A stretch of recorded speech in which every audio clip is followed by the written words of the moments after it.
After another grueling day that stretched late into the night, the young office worker returned home at 12:47 a.m., drained in both body and mind. The first thing he did was crack open a can of beer, letting the cold bitterness wash away just a fraction of his exhaustion. His small apartment was silent, the kind of silence that felt heavier after endless hours spent under fluorescent lights and the constant pressure of deadlines. He dropped down in front of his TV, still dressed in his work shirt, its wrinkles reflecting the long battle of the day. As he sat there, he acknowledged the truth he lived with every day: he was just another corporate slave, trapped in a job that demanded everything and returned almost nothing. As the leader of his project team, the weight of responsibility never left his shoulders, even after work hours.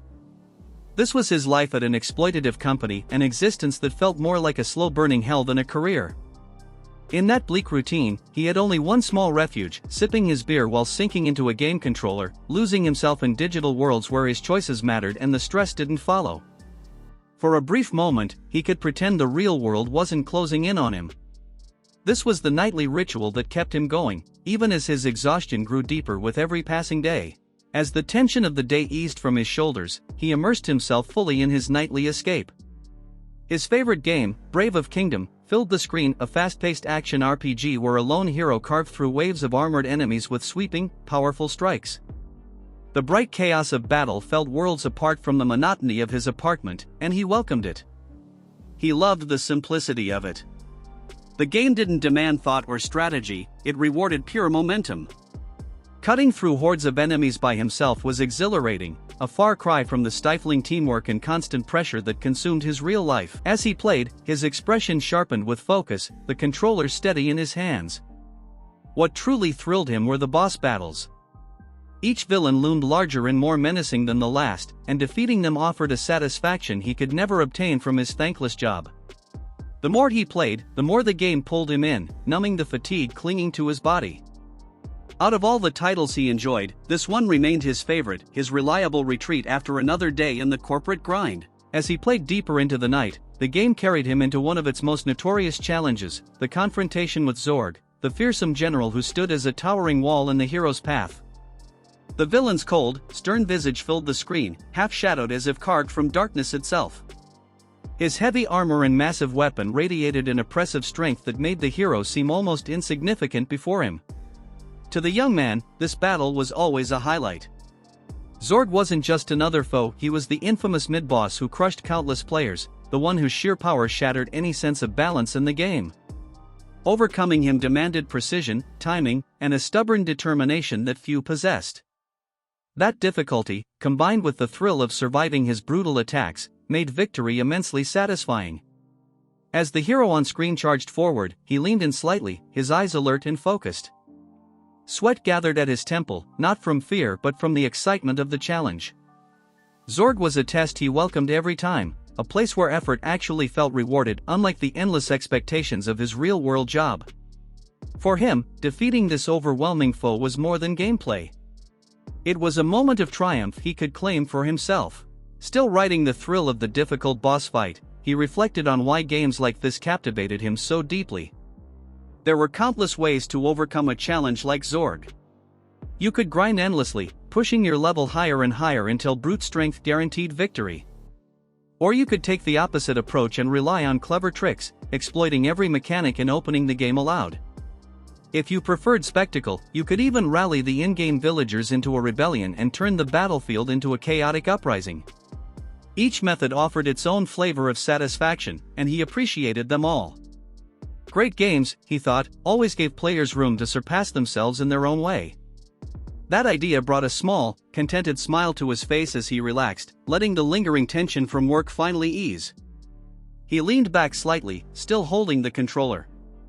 Time to blow off today's stress again, he murmured to himself, feeling a familiar spark of excitement. With a faint grin, he decided that tonight he would release just a little more chaos into the virtual world. But just as he prepared to dive fully into the game, something on the screen, or perhaps something in the room, caught his attention. His eyes widened slightly, surprise interrupting his easy mood. Just as he was ready to plunge deeper into the chaos of the game, something unexpected appeared on his screen, a stone room rendered in unfamiliar detail. He blinked in confusion, tightening his grip on the controller. This wasn't any location he recognized, and the sudden shift felt too abrupt to be part of the usual gameplay. What kind of screen was this? Where was he? He leaned closer, eyes narrowing as a figure stepped into view. At first glance, the character didn't match the hero he usually controlled. The posture, the heavy armor, the imposing presence, none of it aligned with the protagonist's design. Then a cold realization struck him. He knew that silhouette. That powerful frame, draped in a heavy cape, that unmistakable long hair falling over a warrior's back. It was Zorg. But the perspective was all wrong. Instead of facing the villain as the hero, it was as though he were seeing through Zorg's own viewpoint, watching him move through a secluded room of stone. A mix of astonishment and unease washed over him. Was this a glitch? A hidden event? Something the developers hadn't announced? Even he, a dedicated fan who knew every corner of the game, had never encountered anything like this. Still seated on the floor, he stared at the screen with uneasiness creeping up his spine. This wasn't normal. If the game was malfunctioning in such a bizarre way, he might have to contact the developers. Yet he couldn't bring himself to look away. Something about this strange moment held him, as if the game had suddenly crossed a line he didn't know existed. As he stared at the strange new scene on the screen, the sense of unease grew heavier. But before he could piece together what was happening, the world around him seemed to slip. In an instant, the room vanished. The soft glow of his television, the weight of the controller in his hands, even the floor beneath him, all of it disappeared into a vast white emptiness.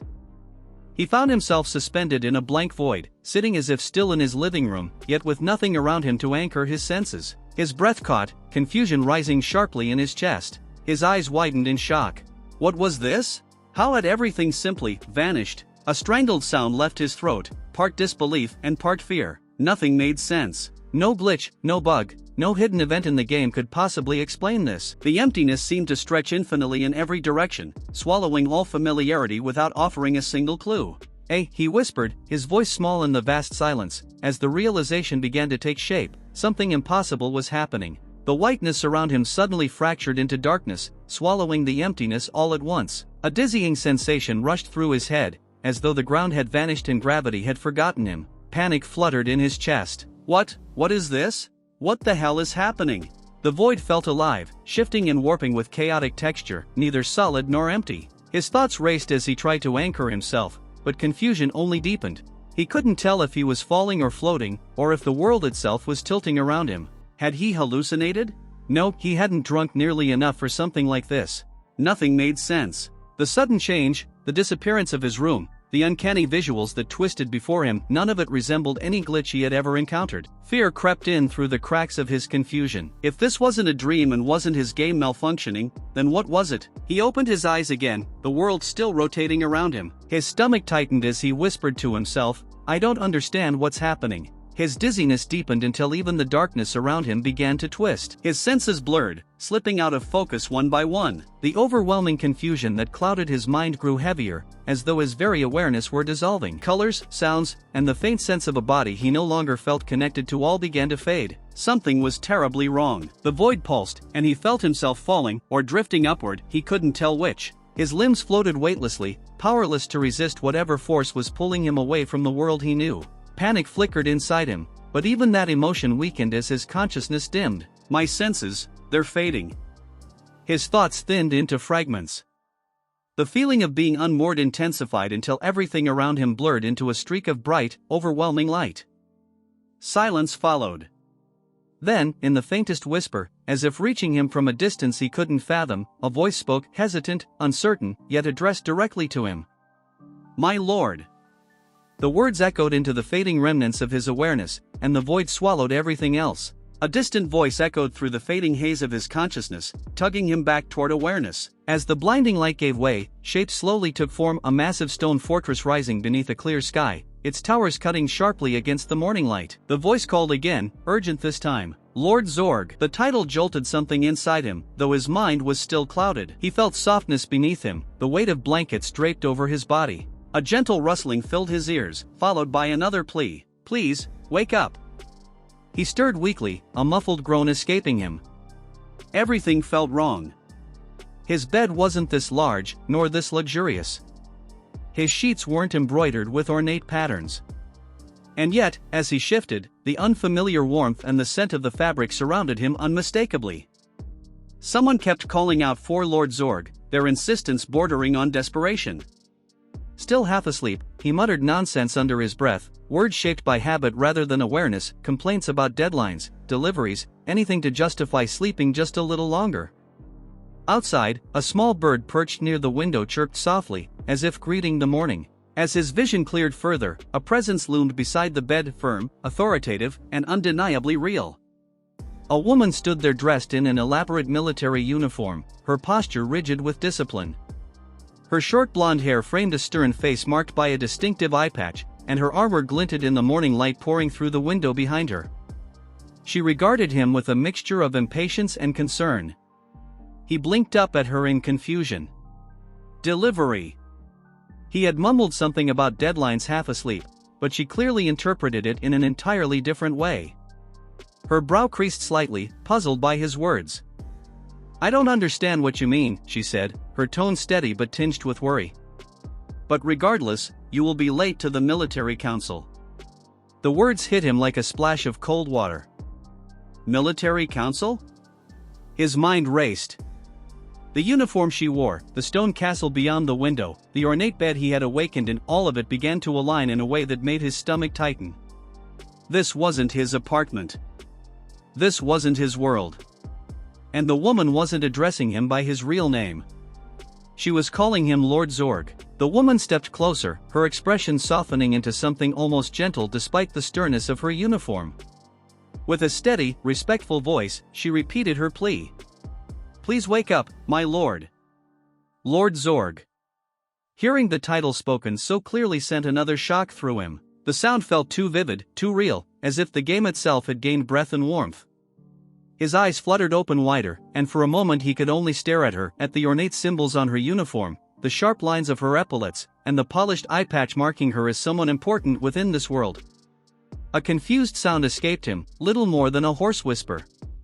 His vision swam, adjusting slowly to the unfamiliar surroundings, the tall stone walls, the carved pillars rising beside the bed, the luxurious blankets he found himself wrapped in. Still disoriented, he forced himself to take in his surroundings with more focus. Above him, a stone ceiling stretched overhead, solid, cold, and unmistakably medieval. When he turned his head, he found himself lying in an ornate canopy bed, the kind of lavish furniture that belonged to nobles or warlords, not to a worn-out office worker in a cramped apartment. Beside the bed stood the armored woman, watching him with steady attention. Her uniform, her presence, even the insignia on her chest, all of it tugged at memories he knew weren't supposed to belong to real life. A beautiful woman. A canopy bed. A stone fortress. And then recognition struck like a bolt. He had seen her countless times in the game. Her composed expression, the trimmed blonde hair, the eye patch marked with the sigil of her faction, every detail matched perfectly.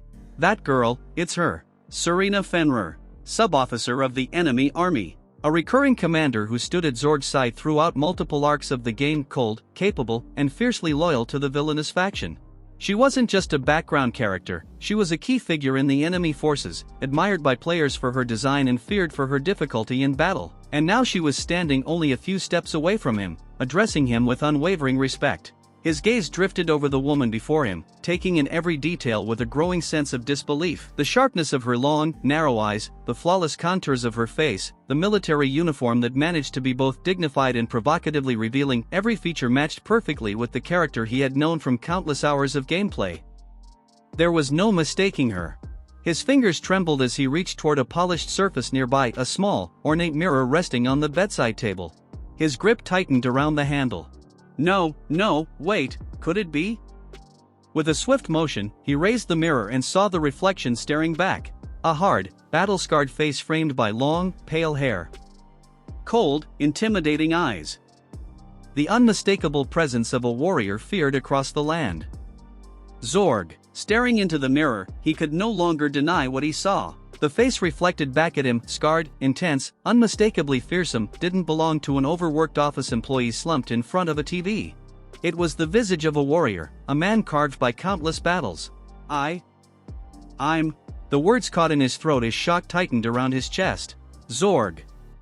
The name finally broke free like a confession, echoing with disbelief inside his mind. His own reflection glared back, confirming everything he wished wasn't true. This body, massive, muscular, and powerful, was nothing like the one he had lived in moments before. Each curve of hardened muscle, each scar etched into the skin, belonged to someone else. Someone terrifying. A handsome, mature man. A warrior's physique, piercing eyes. Silver hair that fell over broad shoulders. Every feature matched the mid-boss he had once battled countless times in Brave of Kingdom. The more he examined himself, the more surreal it felt. His movements no longer matched the identity he remembered. Even the smallest gesture carried a weight and presence he wasn't accustomed to. This can't be real. But the mirror insisted otherwise. Every tremor in his voice, every shift in his expression, reflected back through Zorg's face. He was no longer just playing the game. He was living it inside the body of the man players feared. His breath quickened, panic tightening around his ribs as the truth pressed in from every direction. His hands, massive, veined, powerful, shook uncontrollably. The weight of Zorg's body, the unfamiliar strength in every movement, the scars on his skin, all of it felt too real to dismiss. Why? Why is this happening to me? The question burst from his mind, a silent scream he couldn't contain. His expression twisted with fear and confusion, and sweat beaded across his brow as he stared down at his borrowed form. Serena's eyes widened, her worry sharpening. She stepped closer, her voice steady despite the tension in her gaze. Lord Zorg? Is something wrong, my lord? He froze, realizing his panic was visible. He forced himself to breathe slowly, deliberately. Calm down, he urged himself, even as his heart hammered. He couldn't afford to lose control. Not here. Not in front of someone who believed he was a feared military commander. No, nothing, he stammered, quickly lowering the mirror and turning his face away. Serena didn't seem convinced, but she also didn't press further. Her training had taught her that when a commander faced an unexpected problem, maintaining composure was essential. He forced himself to breathe slowly, repeating the old coping mechanism that had kept him alive through countless stressful deadlines: stay calm first, panic later. It was the survival method of every overworked employee, and right now it was all he had. Even so, as he glanced again at the woman standing before him, his thoughts wavered. Serena's uniform was striking, elegant yet revealing in a way that made him avert his eyes for a second. Her posture was crisp, disciplined, and entirely unfazed by his strange behavior. She stood there in full military regalia, waiting patiently for his next command. He swallowed hard. This woman, what an outfit she's wearing. Despite the panic twisting inside him, he couldn't help but notice how closely she resembled the in-game model, only far more vivid, detailed, and undeniably human. The layers of fabric and armor were rendered with a realism impossible to replicate on a screen. The presence she radiated made her feel even more formidable. Lord Zorg, she asked softly, sensing his hesitation. As he struggled to gather his thoughts, he realized too late that his gaze had frozen on Serena again, her uniform, her posture. He hadn't meant to stare, but his mind was still reeling, and the sight of a character he once knew only as pixels now standing before him in full human detail made it impossible not to. Serena shifted slightly under his stare, and a faint shade of pink colored her cheeks. "If you look at me so intently," she murmured, her voice tightening with a hint of embarrassment, "I'll get a little nervous." Her reaction jolted him back to reality. Pardon," he blurted out, flailing in panic. "What a terrible lack of respect on my part." She blinked, startled by his sudden outburst. "And no, it's fine." But he was already spiraling internally. Oh no, no. Looking at a female colleague like that. That's sexual harassment. Completely unacceptable for any office worker. His old workplace instincts kicked in with brutal force. Even in a fantasy world, even in the body of a terrifying warlord, he couldn't shake off the habits drilled into him by years of corporate survival: avoid conflict, avoid impropriety, avoid giving anyone a reason to complain to HR. Given the situation, this must look awful, but still. Meanwhile, Serena fumbled awkwardly with her cloak, clearly unsure why he was so distressed, her eyes flicking around in confusion. She had no idea what sexual harassment was, nor why her intimidating, battle-hardened commander was suddenly acting like a panicked intern. In her eyes, he was Zorg, fearsome, powerful, unshakable. His mind raced in frantic spirals as he tried to make sense of everything: the panic, the mirror, the overwhelming realism. None of it fit into any normal explanation. Then, in the middle of that chaos, a thought broke through like a sudden spark. Reincarnation. The idea struck him with surprising clarity. He had seen it countless times in anime and games, the trope of someone dying or collapsing and waking up in another world, another body. It was absurd, unbelievable, and yet, it was the only explanation that matched what he was experiencing. Yes, that must be it. Reincarnation. But even as he clung to the idea, doubt gnawed at him. Could something like that really happen? He had always treated such fantasy elements as entertainment, never imagining they could apply to his life. Accepting it so easily felt impossible. Serena, watching him closely, tilted her head in concern. "If you aren't feeling well, why not rest a little?" she offered gently. Her voice pulled him back to the present. He straightened, trying not to look as shaken as he felt. "I just need a little more time," he muttered. Serena nodded, though confusion lingered in her eyes. She had no way of knowing the battle raging inside him. To her, he was still the formidable general she served, not a bewildered office worker thrown into an impossible situation. "I can't accept this so easily," he thought, pressing a hand to his forehead. The reality of being Zorg, an enemy commander feared throughout the kingdom, loomed over him like a heavy shadow. No matter how he tried to reason through it, he couldn't shake the disbelief. But one thing was certain. His old life wasn't coming back. Serena watched him carefully as his confusion dragged on. Then, as if remembering something urgent, she straightened her posture and spoke with crisp formality. "Lord Zorg, the military council is scheduled soon. If you appear like this, everyone will notice immediately." Her reminder hit him like a blow. The meeting. The idea of walking into a room full of high-ranking officers in his current state made his stomach twist. It wasn't just embarrassing, he had no idea how to act as Zorg.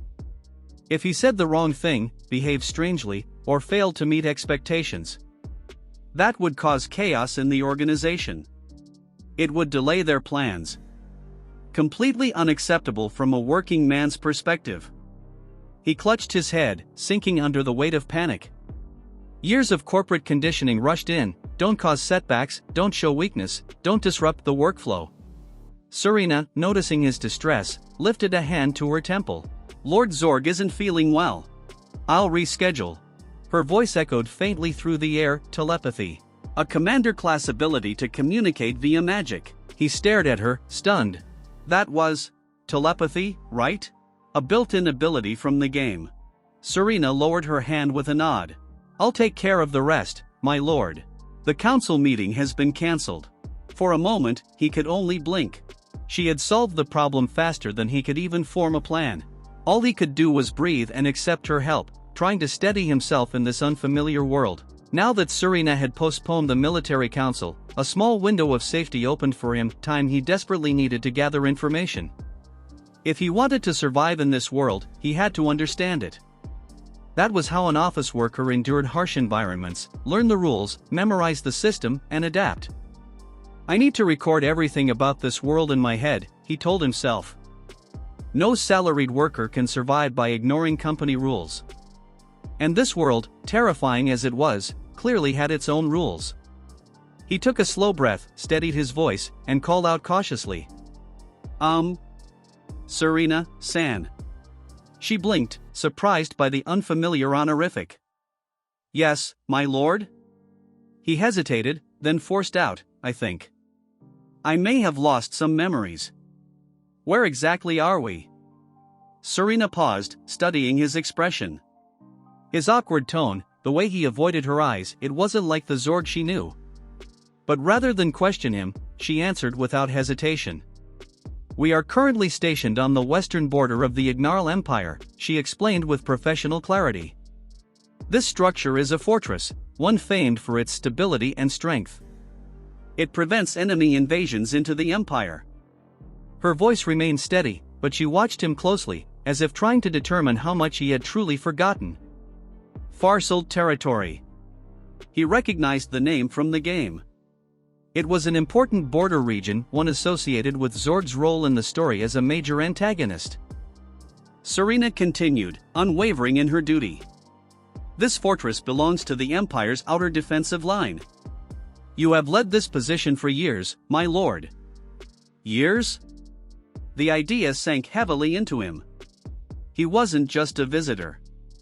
He was supposed to be this world's Zorg, the actual commander, with responsibilities and expectations. Serena's explanation settled into place piece by piece, and he moved toward the window to see the fortress with his own eyes. The moment he leaned out, the sight was overwhelming, an enormous stronghold rising above a sprawling fortified city, its towering walls dominating the horizon. He felt a chill run through him. This wasn't just any base. This is the Imperial Deadlock Fortress. In the game, players had called it the Fortress of Despair, a nickname earned from its nearly impenetrable defenses and the brutal difficulty spikes tied to it. And now, standing inside it as Zorg, he could see why. The structure was massive and imposing, built from stone thick enough to withstand entire armies. The surrounding city bustled with heavily armored soldiers and squads hauling supplies and weaponry. It's the Empire's key line of defense, Serena had said. And looking at it now, he understood completely. A fortified city with formidable defenses. Packed with elite soldiers and heavy weaponry. A crucial base within the game's progression. I see. I remember now. Bits of his gaming knowledge resurfaced, merging with what Serena had explained. This place played a major role in the mid-game chapters, one that often intimidated new players with its unforgiving battles.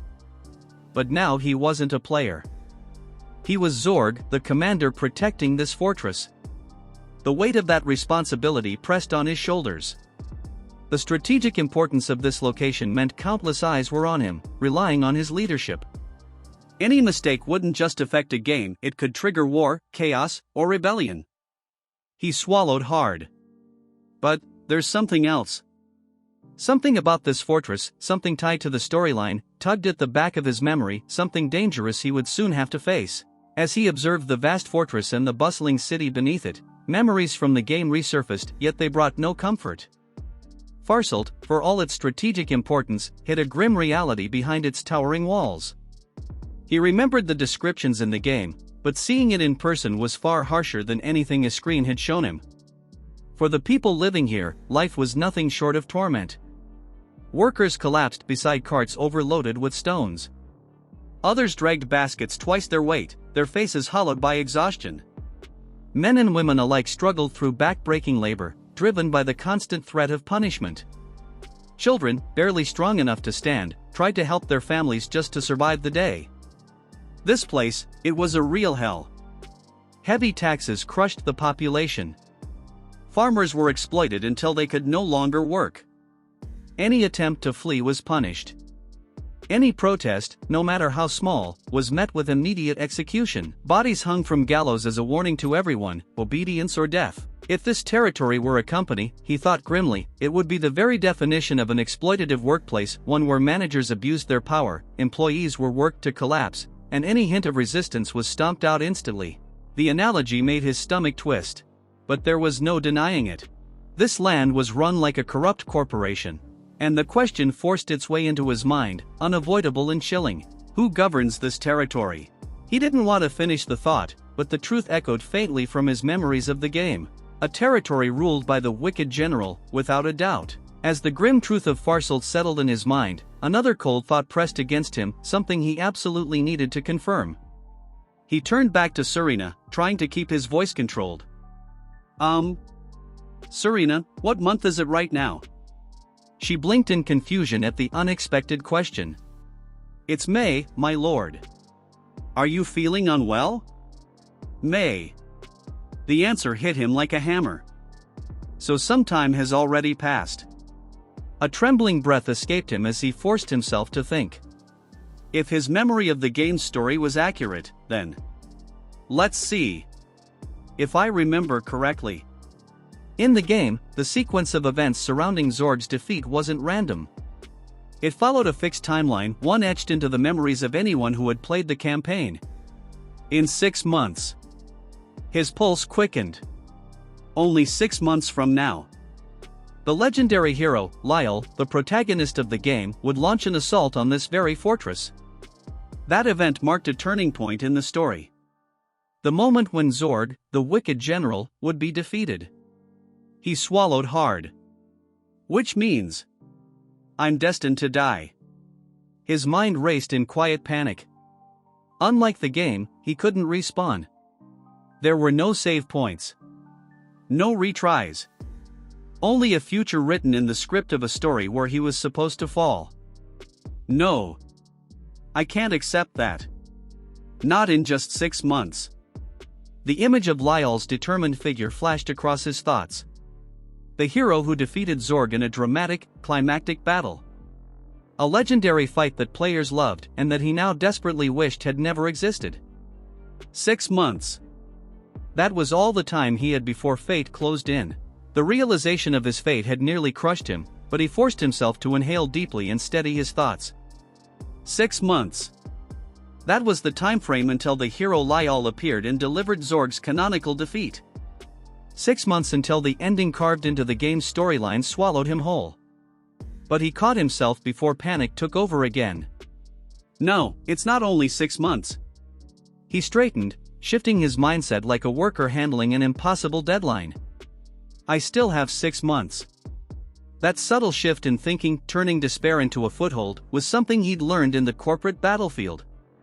When a deadline was suffocating, telling yourself only invited defeat. Saying still created room for action.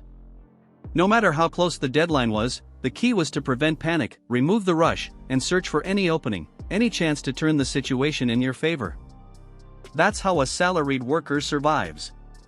It was a coping method, but one that had saved him more times than he could count. If Zorg's defeat was inevitable in 6 months, then those 6 months had to be used strategically.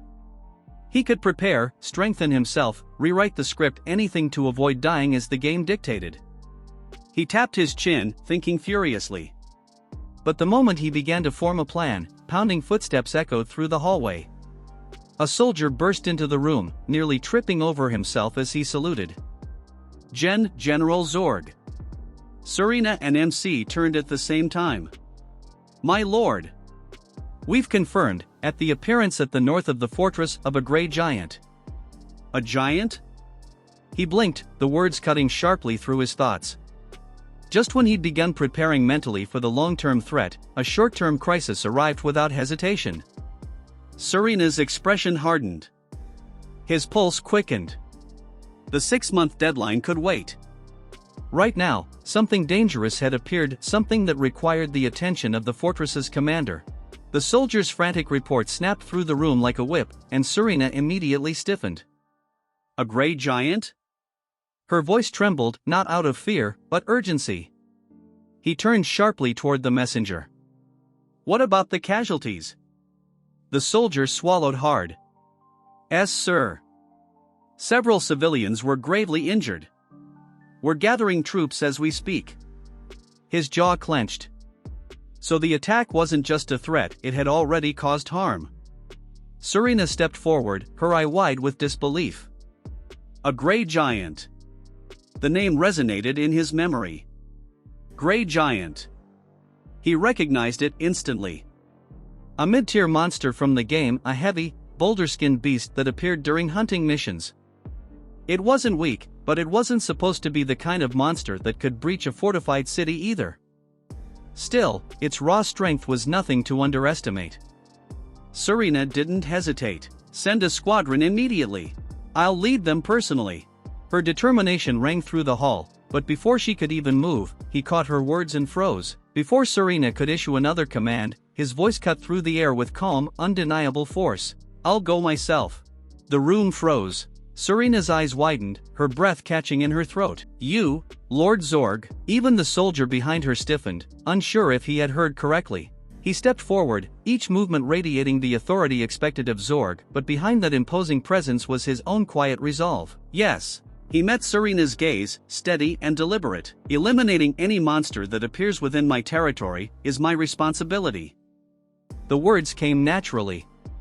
Too naturally. Maybe it was the muscle memory of Zorg's body, or maybe it was simply the weight of leadership settling on his shoulders, but in that moment, he felt the truth of those words. This land, this fortress, these people, they weren't just part of a game anymore. Serena looked stunned, almost caught between admiration and worry. Lord Zorg? He didn't wait for further objections. His footsteps echoed against the stone as he turned away, muscles tightening with both determination and uncertainty. He had 6 months to survive. 6 months to rewrite his fate. And this was where it started, not with a grand battle against the hero, but with a single choice. To protect the people of his territory with his own hands. This shocked Serena and even the surrounding soldiers. They're used to the old Zorg, the lazy, arrogant superior who dumped all responsibility on his subordinates and went back to sleep. Serena can't hide her confusion. My lord. Normally, you would say you all take care of it and go back to bed. What on earth is happening to you? But Zorg stands firm. He explains that as their lord, it is not a problem, it's his duty. Rank and position don't matter. If someone can act, they should act. He cannot waste time hesitating. His resolve is clear. This time, he won't die like the Zorg from the game. He'll change his fate. Zorg arrives at the rocky outskirts where the monster was sighted, his thoughts still framed around the logic of a burnt-out corporate worker. To him, this battlefield feels no different from a toxic workplace. In an exploitative company, you won't survive. That harsh mantra echoes in his mind as he evaluates the situation. The soldiers who accompanied him freeze in terror as the ground trembles. Their eyes widen, voices cracking as they react to the rising presence ahead. A massive shadow grows behind the boulders. One soldier stammers, unable to finish his sentence. Another gulps, trembling. What? Its size. There's no way we can. The men can't even hide their despair. The creature approaching is far larger than what the term Grey Giant should imply. But Zorg's expression hardens, not with fear, but with the calm determination of someone who once fought battles of survival every day in a different world. He doesn't step back. He steps forward. As the armored giant loomed in the distance, the ground trembled beneath its steps. Zorg and Serena arrived at the front line, the soldiers instinctively parting to make way for their commanding officer. Zorg now wore his full battle armor, an imposing, ornate suit dark as obsidian, its edges carved with sharp, ceremonial patterns. A crimson cape whipped behind him, billowing with each gust of wind. Next to him, Serena kept pace, her expression tense but controlled. The two halted on a rocky ridge overlooking the battlefield. Zorg studied the creature below. "It's enormous," he said quietly, his voice steady but laced with the weight of responsibility.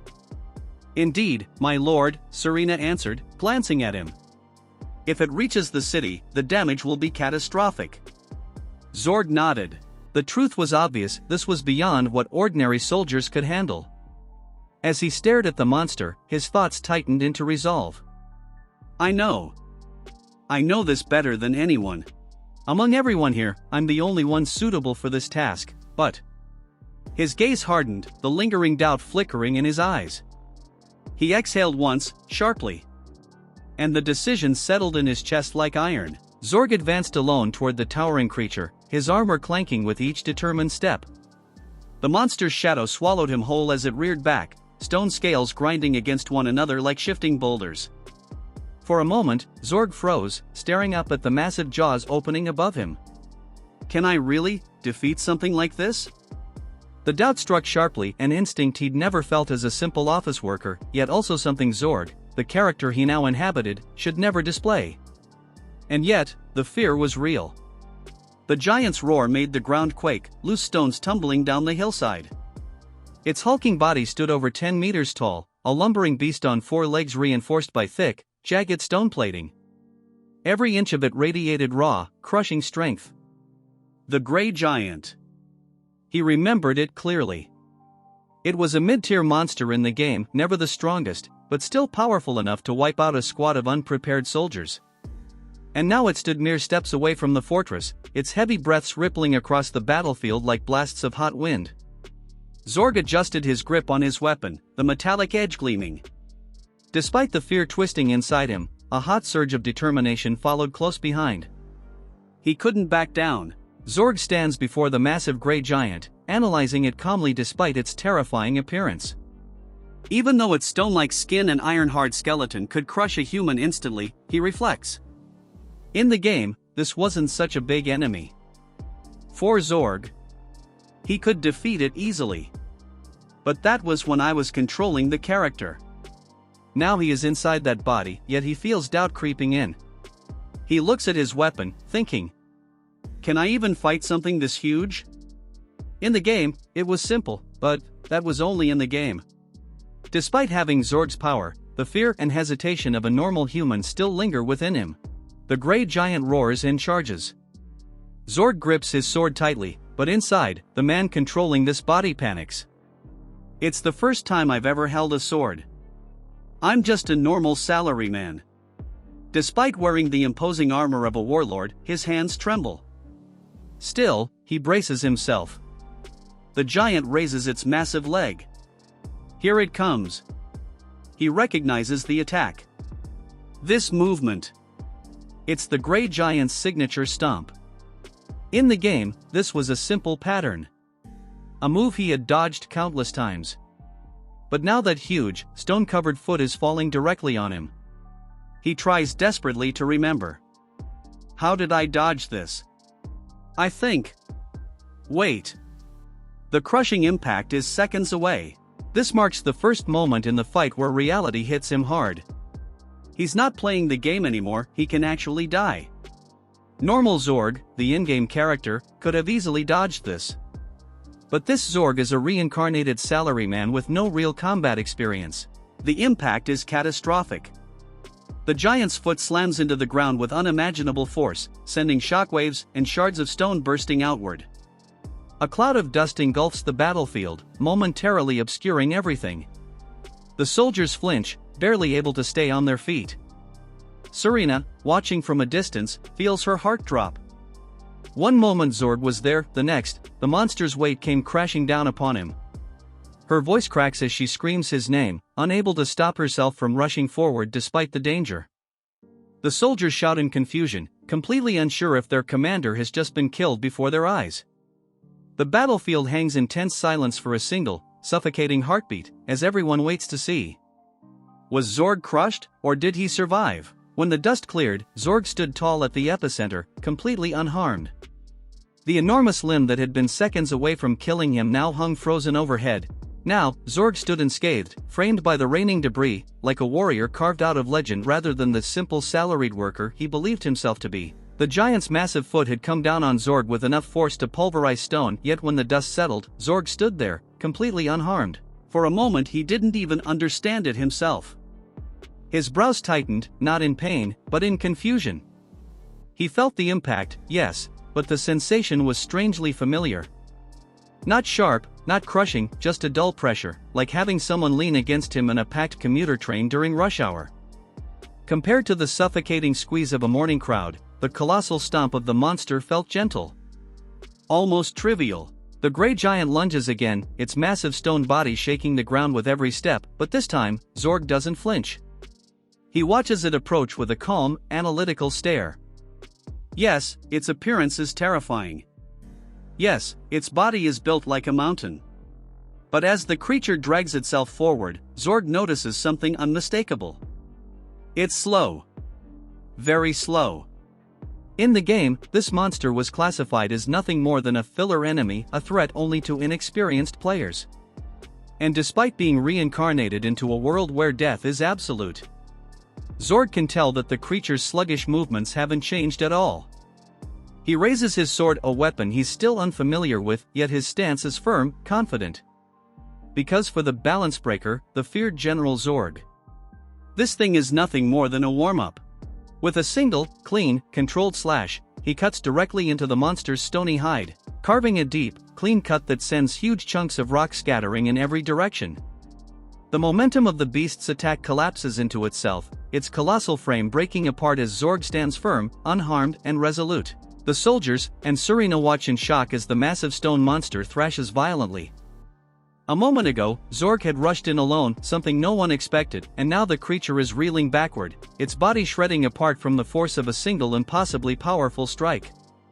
Serena's eyes widen, unable to believe what she's seeing. The monster, which moments earlier was overwhelming even to look at, is suddenly collapsing, its rocky plates splitting, its limbs flailing out of control. The soldiers beside her gasp in disbelief. They all witnessed it clearly. Zorg cut the giant stone beast in two before it could even react. Dust explodes into the air as the monster's enormous body topples. The colossal gray giant, moments ago an unstoppable threat, now lies completely shattered across the battlefield, its rocky body split apart from a single decisive attack delivered by Zorg. The force of the blow scattered its pieces over a wide area, leaving only dust and fragments where the monster once stood. Serena, stunned, can barely form words as she stares at the destroyed remains. She had seen many soldiers struggle against this creature before, yet Zorg eliminated it instantly, effortlessly. Zorg floats above the battlefield, calm and collected, as if what he just did were nothing extraordinary. His overwhelming power becomes undeniable to everyone watching.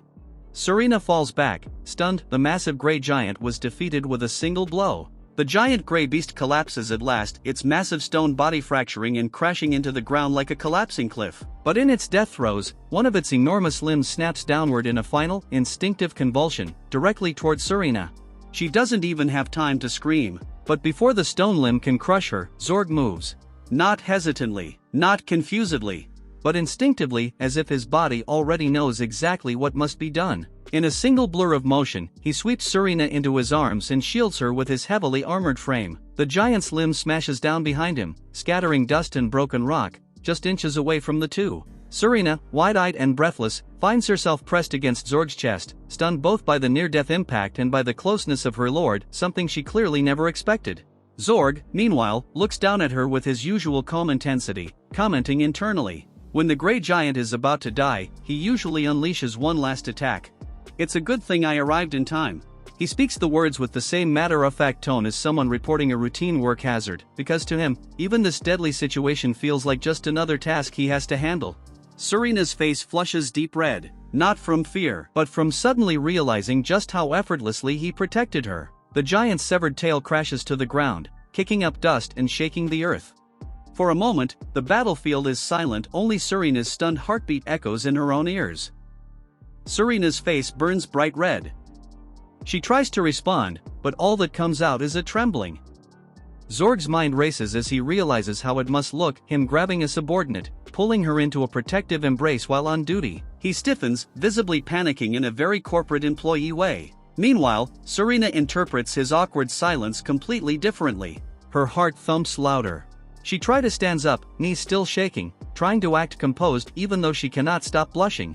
Zorg suddenly freezes and scolds himself inwardly, declaring that what just happened, grabbing Serena in his arms, qualifies as sexual harassment in the workplace. He stands stiff and serious, treating it like a strict corporate compliance violation, completely missing the emotional context of the moment. Serena is shocked, speechless. She can't believe this is the same Zorg who used to be cold, violent, and cruel. Her face flushes as she tries to process this new, bizarre version of him. Serena watches Zorg and finally understands what truly happened. He deliberately put himself in danger just to shield her. The realization makes her pause. For someone who used to treat others as disposable, someone she believed could sacrifice without regret, Zorg acted with genuine loyalty and concern. She recalls how he once said human lives were worthless and that subordinates could be used as mere meat shields, but seeing him trembling, worried, yet relieved she's safe, she realizes those words were just excuses spoken by the old Zorg. In truth, he has always cared deeply for his comrades, and now she sees that he has begun to care as well, far more than he ever intended. Serena, still shaken and emotional from everything that happened, gently takes Zorg's hand. Her eyes wide, sparkling, and filled with admiration, fix on him as she finally voices what has been building inside her ever since he protected her. Zorg, caught completely off guard, stiffens awkwardly. He's clearly unsure how to respond, his expression a mix of confusion and embarrassment. Despite his imposing armor and fearsome appearance, he suddenly looks very human. Serena, however, is unwavering. Blushing deeply, she declares with absolute sincerity that she will follow Zorg from now on, for the rest of her life. It isn't an order, a duty, or a military oath, it's devotion. Pure, overwhelming devotion. As Serena smiles up at him with bright, heartfelt resolve. Zorg freezes as Serena clasps his hand with both of hers, looking up at him with flushed cheeks and shining eyes.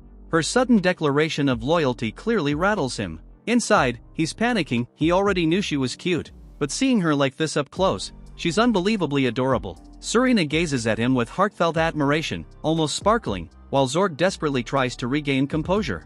He steps back, flustered, inwardly, shouting in his usual salaryman discipline mode that workplace romances are the ultimate taboo, trying to hide the fact that his heart is pounding. Serena, however, only grows more embarrassed and more captivated. After the tense moment between Zorg and Serena, the atmosphere suddenly shifts back into something strangely mundane. Serena, still flustered by her earlier emotions and confusion, is caught off guard when Zorg abruptly gives her a completely unrelated order, an order about cooking. He asks her, as casually as if nothing dramatic had happened, to hurry back to the castle and prepare a pot, specifically for Borgogne del 16, along with some wine. Serena freezes, overwhelmed, unsure what Borgogne even is, but she salutes and agrees anyway, panicking while trying to understand the instructions she was given. Zorg, relieved and regaining his composure, mutters that this should do the trick. Meanwhile, back at the castle, a group of chefs begin preparing a massive pot, stirring vigorously as ingredients boil under the moonlit sky. Whatever Zorg has planned, it clearly involves something very elaborate, and the entire castle kitchen is now mobilized for it. The battle is over. But now begins a different kind of chaos. The castle is buzzing with excitement as the chefs prepare an extravagant feast. The aroma of freshly cooked meat fills the air, drawing curious soldiers and servants who marvel at the sheer quantity and quality of the food. Word spreads quickly. Lord Zorg personally hunted the massive beast they are eating tonight, the Grey Giant itself. Massive cauldrons simmer with stew made from chunks of the monster's flesh, while a colossal roast turns over open flames, its juices crackling. One of the soldiers hesitates as he lifts a steaming piece to his mouth. He's never tasted Grey Giant meat before, and despite his curiosity, a wave of anxiety hits him. Does this stuff even taste good? Is it safe? He takes a cautious bite, and then suddenly freezes, eyes widening in shock as the flavor hits him, and the soldiers marvel that Lord Zorg hunted this monster completely on his own. One hesitant soldier finally decides to taste a piece. The moment he bites into it, his eyes go wide. The meat is unbelievably delicious. He can't understand what he's eating because the taste is so rich, tender, and buttery that it melts in his mouth. Soon all the soldiers dive in, overwhelmed by the flavor. As they keep eating, they notice something unusual. The more they eat, the warmer and more energized their bodies feel, almost like the meat itself restores strength. They're shocked, delighted, and completely hooked. The monster meat is a miracle dish. The soldiers devour the meat of the Grey Giant, unable to contain themselves. Each bite fills them with warmth, energy, and an unfamiliar surge of strength. Zorg watches with a proud smile. He knew perfectly well this would happen. In the game he used to play, defeating beasts would drop meat, an item that boosted the stats of low-rank soldiers. It was just a minor bonus there, but now, in this world, it works for real. The soldiers ask for more servings, amazed by how delicious it is, unaware that every bite is making them stronger. Zorg begins to realize, if he repeats this process, he might turn his entire army into an unstoppable force. After the celebration feast, Zorg finally explains his true intention behind hunting the Grey Giant. By defeating it and turning its meat into rations, he's found a way to power up the entire army, giving every soldier a stat boost, just like in the game he once played. Serena, impressed and moved, listens as he reveals how this plan reduces the chances of him falling in battle. Despite claiming it was just a practical strategy, it becomes clear that he's actually thinking of everyone's safety, even if he won't admit it openly. As she eats the massive drumstick, Serena becomes emotional. She realizes that Zorg isn't just a fearsome general, he's someone who shoulders the fate of his troops with quiet kindness. The more she learns, the more admiration and affection she feels toward him. Meanwhile, Zorg casually moves on to the next step, treating it like ordinary workplace efficiency. But Serena sees the truth. His strength, his foresight, and his hidden compassion are all far beyond what she expected. After Serena deeply impressed by Zorg's strategic mind and dedication to his troops, the two continue sharing the meal made from the defeated Grey Giant. Zorg hands her a glass of wine and casually suggests, "You should drink this with the meat." Serena, still nervous and flustered from everything that happened earlier, timidly agrees. But the moment she tastes the wine paired with the giant meat, everything changes. Her eyes widen, her body trembles. She freezes mid-sip. This simple combination, the rich wine plus the unbelievably tender, stat-boosted meat, is a flavor explosion beyond anything she's tasted. She can't even contain her reaction. What is this? She staggers, overwhelmed, as if the food is too heavenly for her senses to handle. Zorg watches calmly from behind, while Serena tries to process that her boss not only slays giant monsters, but also creates gourmet-level battlefield cuisine. Her admiration for him keeps growing and growing. Serena takes Zorg's advice and drinks the wine together with the roasted beast meat. The moment the flavors mix, she is overwhelmed. The pairing is so perfect that she nearly melts with delight. She blushes uncontrollably, sweating and smiling as the taste hits her all at once. Zorg watches her reaction with a calculating expression, explaining that in this world, based on the game he knows, cooking plays an important role. Properly prepared food doesn't just taste good, it can boost strength and stats. Serena, however, is far too lost in bliss to focus on the explanation. She's simply enjoying the meat and wine combo like it's the most heavenly thing she has ever tasted. In the game, combining certain dishes with specific wines can slightly raise a character's stat limits. The effect is usually small, nothing spectacular. However, the wine he brought, Bourgogne del 16, happens to be one of the rare types that does grant a noticeable stat boost when paired with the right food. Serena, overwhelmed by how delicious everything is, can't believe that meat from a monster could ever taste this good. To her, Zorg's cooking skills feel like those of a master chef. She's practically worshipping the meal and him even more now. Zorg modestly insists he only knows a bit about which wines pair with which meats, but Serena is deeply impressed. Her respect for him keeps skyrocketing. Serena becomes completely overwhelmed with admiration for Zorg. After tasting his cooking and seeing his strategic reasoning, she excitedly declares that he must be the reincarnation of a god of war, praising his brilliance with teary-eyed devotion. Meanwhile, Zorg, who internally knows he's actually just a reincarnated salaryman, remains awkward and confused by her intense respect. Trying to steer the conversation back to practical matters, he casually mentions that the wine she's drinking is quite rare. He asks her not to spread that information around too much, treating it as something like confidential intel. Serena immediately agrees, fully obedient and flustered, while Zorg tries to keep the situation under control even as she continues to idolize him. Serena is completely overwhelmed. Between the incredible meal, the wine, and Zorg's impressive abilities, she's now staring at him with star-filled eyes. She steps closer, her expression turning soft and affectionate, and whispers that the information about the rare wine should be kept just between the two of them. Her tone is almost conspiratorial, but also clearly flustered and excited, as if sharing a romantic secret. Zorg, caught off guard and sweating nervously, stammers in response. Even though he's unsure how he ended up in this situation, he forces himself to answer properly, calling it a company secret. For a moment he panics internally, but he finally nods and agrees. Yes. He's trying to maintain his professional demeanor, but Serena's intensity and closeness are completely disarming him. As Zorg reflects on everything that has happened, his salaryman mindset resurfaces. He compares his current mission to the exhausting death marches he survived back in the corporate world, and realizes that, despite facing countless dangers, he always found a way to keep going. Now, he believes the same spirit can help him defy the fate assigned to the villain general he has reincarnated as. He declares with quiet determination, living as the villain general in a Musou-type game won't be an impossible mission. With unwavering resolve, he vows, I will break this fatal destiny. Zorg is relaxing in a steaming hot bath inside the castle. After a long day of work, slaying monsters, training soldiers, dealing with subordinates, he finally feels revived. He reflects on how, even back on Earth, his co-workers called him the grumpy old man.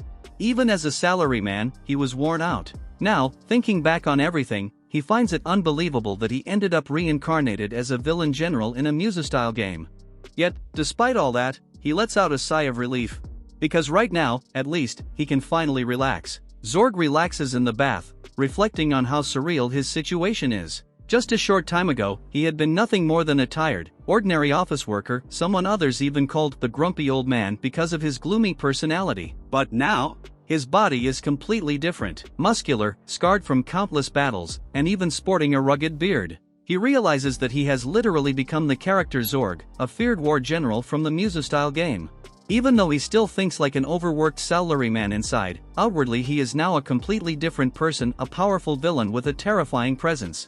Zorg reflects on his situation while relaxing in the bath. Although he was once just an ordinary office worker, he's now literally transformed into the villainous war general Zorg, complete with a muscular, battle-scarred body and a very different appearance. He remembers the game's plot. Zorg is an intermediate boss who stands in the hero Lyell's way and is destined to be defeated within 6 months. Even if he tries to act like a good person now, there's no guarantee the hero will spare him, since this world still follows the game's script. Aware of this danger, he realizes he must think carefully about how to change his fate. A woman, most likely Serena, appears wrapped only in a towel, clearly just having stepped out of a bath. She stands shyly but warmly, cheeks flushed, giving a gentle smile. Her posture and expression suggest she's feeling embarrassed yet happy to be seen like this, possibly intending to surprise or approach Zorg in a more personal or intimate way. Zorg is enjoying a quiet bath when he suddenly sees Serena entering the bathing area, wrapped only in a towel. He is completely shocked, unable to understand why she would come in like this. Surina seems flustered but determined, while Zorg panics internally, wondering what on earth she is thinking. He fears this might be related to the old Zorg's behavior, since the original villain's habits clearly included some questionable actions. Surina suddenly appears in front of Zorg wearing a very revealing swimsuit rather than the towel from before. She confidently strikes a pose and asks him, "Am I dressed properly?" Zorg is stunned, partly because of the sudden outfit change, and partly because his mind jumps to the old Zorg's habits. He assuming the previous Zorg used to do inappropriate things with her during bath time. Surina, however, is simply trying to check if her outfit meets his standards, smiling innocently and showing no awareness of his panic. Surina is blushing intensely. She tried to look confident earlier, but now she's clearly embarrassed. Zorg panics, unsure how to handle the situation, thinking this definitely doesn't make him feel any better. Worried, he asks if he ever ordered her to dress like that before. Surina quickly denies it and explains that she only did this to thank him for saving her earlier.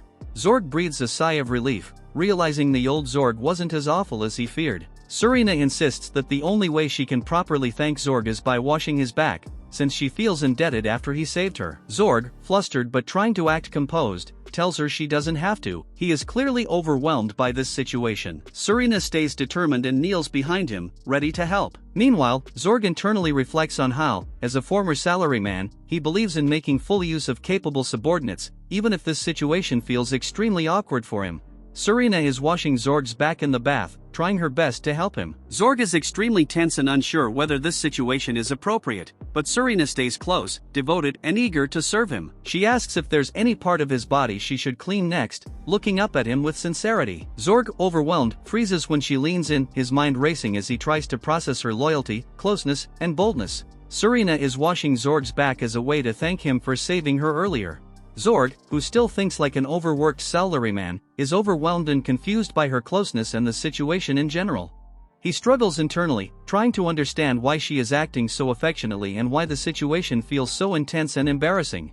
Surina, noticing his reaction, asks if something is wrong. Zorg tries to stay calm and replies that everything is fine, even though he's extremely flustered on the inside. Surina continues washing Zorg's back with gentle, almost exaggerated care, completely absorbed in her task. Her touch is soft and deliberate, and Zorg, despite his hardened exterior, can't help feeling overwhelmed by the unfamiliar kindness. Her peaceful smile makes the moment strangely intimate, and Zorg finds himself confused. Why is she being so considerate to me? He compares this to his past life as an overworked salaryman, where no one ever treated him kindly, and he struggles to understand her sincerity. Meanwhile, Surina remains focused, happily serving him, unaware of the turmoil she's causing in his mind. Surina grows confused and emotional as she secretly watches Zorg. Even though she's been openly tempting him, Zorg remains completely calm, respectful, and composed. She wonders why he doesn't simply try to claim her like the cruel, lust-driven brute who only saw her as an object. Zorg in past would have immediately acted on his desires and attacked her like a beast. But now Zorg, the one with the soul of a former overworked office worker, treats her with unexpected respect and restraint. This makes Surina question everything she believed. He isn't ignoring her, he's being considerate, and the difference shocks her deeply. Surina keeps washing Zorg's back, completely absorbed in the moment, while he grows increasingly tense and conflicted. She wonders why he suddenly became distant and serious after being so calm earlier, confused by his sudden change in attitude. Zorg, overwhelmed by the intimate situation and exhausted from the long day, decides it's best to stop. He gently tells Surina that they should finish for today, trying to keep things from escalating any further. Surina, surprised and a bit confused by his reaction, stops what she's doing and looks at him with wide eyes. While helping Zorg wash up, Surina suddenly loses her towel, most likely because of the water and soap around them, and she slips and falls forward, directly toward Zorg. The unexpected closeness shocks both of them, but Surina reacts the strongest. Her eyes go wide, panic hits her all at once, and she lets out a loud scream of embarrassment. After the shocking and embarrassing moment, Surina panics and bolts out of the bath, shouting apologies at the top of her lungs. She's mortified by what just happened and practically sprints away while still dripping wet and half-dressed. Zorg, meanwhile, is left sitting in the bath, frozen in place with a blank stare. He processes the situation slowly and awkwardly. He finally mutters, "What just happened was something." He notes internally that the whole thing was quite a sight. Once he finally gets out of the bath area and puts on a robe, he tries to calm himself down and regain composure. He's still not entirely sure what happened, but he decides he needs to refocus. He then wanders the fortress wondering where the actual bathroom is, where the toilet is. What exactly just happened? He's completely thrown off and confused, but trying hard to remain calm and think rationally. While exploring, he suddenly comes across a familiar and ominous-looking staircase descending into darkness. As he stares at it, a chill runs down his spine. The atmosphere shifts, thick shadows, eerie silence, and a foreboding presence fill the air. Then realization hits him. This place. This dark, unsettling entrance. He recognizes it from the game. Zorg thinks, could this place be? The reincarnated salaryman recalls that in the original game, this exact location is tied to something extremely dangerous. A dungeon? A hidden event? A deadly flag? Whatever it is, it's nothing good. Zorg approaches a dark, ominous room inside the fortress and suddenly realizes why it feels so familiar. The atmosphere, the smell, and the neglected condition all remind him exactly of the underground restroom from his old exploitative company. He recalls how filthy and abandoned that real-world bathroom was, so forgotten that even the cleaning staff didn't know it existed. The stench was unbearable, and being forced to use it nearly traumatized him. Now, facing this dungeon-like place in the fantasy world, he panics internally. He knows he needs to deal with it quickly, but the memory alone is enough to make him hesitate. Zorg stares into the pitch-black, ominous underground bathroom and realizes that trying to clean such a disgusting place while half-naked would definitely make him sick. He thinks carefully about what he should do, and then remembers something important. This world has monsters that eat corpses and trash, living cleaning creatures. These creatures can devour filth, waste, and anything rotting, making them the ultimate cleaners. So Zorg decides that instead of trying to clean the place himself, he'll go find one of these creatures and use it to clear the underground bathroom safely. Determined, he turns away from the dungeon-like restroom and prepares to go search for this ultimate cleaning monster. He noticed during the fight with the Grey Giant. As he concentrates, he realizes he can see a mental map, just like the mini-map from the video game he used to play. Enemy signals and magic beasts appear in his mind exactly as they would in the game. Not only that, he can also activate abilities the same way he did while playing, meaning his gamer instincts and knowledge are now real tools in this world. While focusing his consciousness, he scans the area around him and finally detects the presence of the creature he's looking for. Zorg tracks down the source of the cleaner he needs, a slime, the weakest monster in the game world. Seeing it in the real world surprises him. It looks small, harmless, and unexpectedly cute. He remembers that in the game, slimes are normally worthless, but also easy to capture. Since he needs something that can safely deal with filth without exposing himself to the disgusting dungeon bathroom, he decides capturing this slime will be the ideal solution. In this world, slimes look almost cute compared to the intimidating monsters he expected. He remembers from the game's mechanics that to capture a low-level monster like this, he only needs to use a simple ability, intimidation. So he stares the slime down seriously. Under his powerful presence, the little slime freezes in place, too scared to move. Zorg confirms this is exactly how it worked in the game. All he has to do is keep staring, and the slime becomes completely docile. Zorg has just finished capturing his first slime using the intimidation skill. He picks it up easily and comments that the method is surprisingly useful, just a deadly glare is enough to immobilize weak monsters. But then something unexpected happens. As he checks the map ability inside his mind, he notices something strange. All the magical beasts on the map have stopped moving completely. This shocks him. He wonders, is this because of my intimidation skill? How far does its effect reach? It seems his intimidation is so overwhelming that it freezes every low-level creature in the entire area, far beyond what he intended. Zorg is confused and a bit concerned by how powerful his presence is now, even when he wasn't even trying.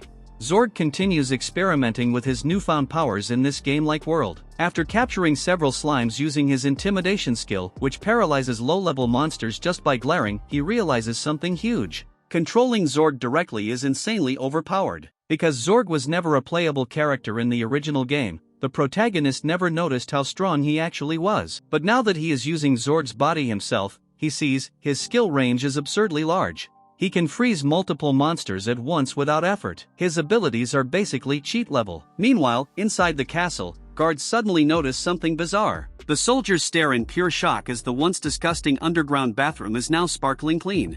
Dozens of cheerful slimes float around, proudly showing off their work. The filth, stench, and grime are completely gone, replaced by a shining floor and spotless walls. As the soldiers try to comprehend what they're seeing, Zorg arrives calmly. With a simple glance, he checks the results and nods in satisfaction. Oh, looks good. Everyone is left speechless, realizing this miracle-like cleaning must be Zorg's doing. Zorg proudly confirms that he is the one who cleaned the bath. The soldiers are shocked. Using monsters as cleaning tools is something they've never imagined before. Zorg explains that he simply captured a few slimes and threw them inside, and surprisingly, the idea worked much better than expected. The soldiers are amazed not only by the bath's cleanliness but also by the fact that the slimes remain calmly in place instead of running away. Zorg hints that there's a specific reason for this, but he hasn't explained it yet. Then Zorg calmly explains to the knights that the reason the slimes aren't fleeing is because he is holding them in place using his intimidation skill. He reveals that intimidation has 10 levels, and he used level 5, which is so strong that the affected monsters can only stay frozen in place, unable even to retreat. The knights are shocked, realizing how overwhelming Zorg's presence is. Meanwhile, Serena quietly reacts with a small O, clearly impressed. Serena, now dressed in her formal uniform, approaches Zorg with admiration. She respectfully praises him. She calls him impressionant, impressive, and addresses him as Lord Zorg. The soldiers and staff all acknowledge him too. They explain that the hygiene problems in the fortress bathrooms had been a persistent issue for many years, and no one had ever managed to solve it. But Zorg accomplished it in a single night by using slimes to clean the entire bath area, something the others consider almost miraculous. Zorg listens quietly as everyone expresses gratitude and amazement for his creative solution. Serena is overwhelmed with admiration for Zorg after seeing how he solved a long-standing problem in the fortress, cleaning the filthy cursed bath, using nothing but captured slimes and his intimidation skill. She praises him openly, her face lit up with excitement and awe, saying he's a truly extraordinary man. Her tone shows both admiration and a growing emotional attachment. Meanwhile, Zorg, embarrassed by the attention and unsure how to respond, tries to remain composed.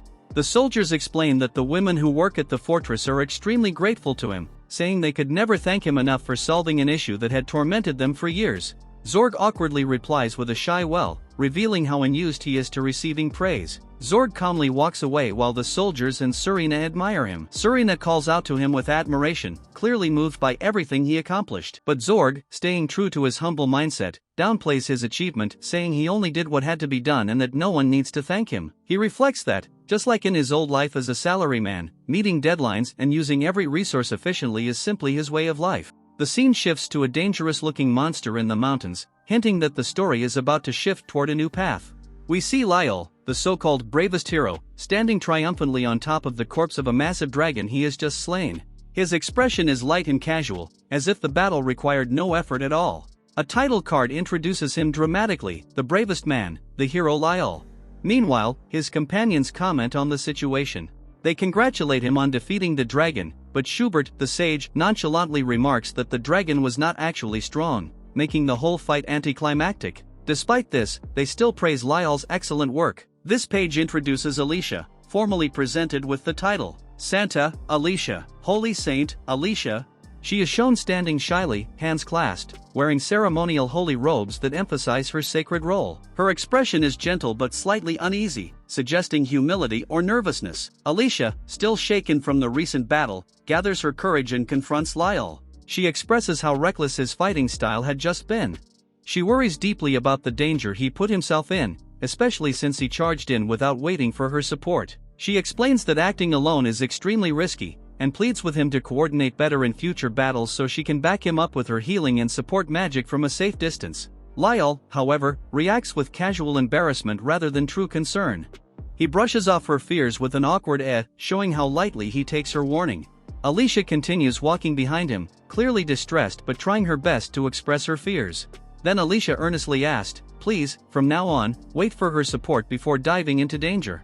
Alicia tries to explain her concern about how recklessly Lyle fought earlier. She is clearly shaken, worried that his approach was too dangerous. Lyle, however, brushes off her concern and shifts the conversation toward her support magic. He casually states that Alicia's magic is weak, speaking with a confident and dismissive attitude. Alicia becomes visibly upset, but he tells her not to worry, because in his mind, there is no one strong enough to defeat him anyway. Lyle stands triumphantly above the slain dragon, confidently declaring that no one exists who can defeat him, a statement fueled by his unwavering belief in his own strength and the power of his sacred sword, Zigafan. As he basks in his own confidence, a messenger bird arrives carrying a new letter from the king. Lyle is cheerful and relaxed, casually catching the bird as he comments that it's another message from the king. He unrolls the letter, scanning its contents with mild curiosity rather than concern. His carefree, let's see, contrasts sharply with the tension the letter is likely to bring, hinting that the king's new directive will push the plot forward and probably complicate things for everyone involved. Everyone receive a message delivered by a bird from the king. As Lyle reads it, Alicia looks increasingly uneasy. The message orders: defeat the evil General Zorg. It describes Zorg as a merciless villain who destroys towns and territories.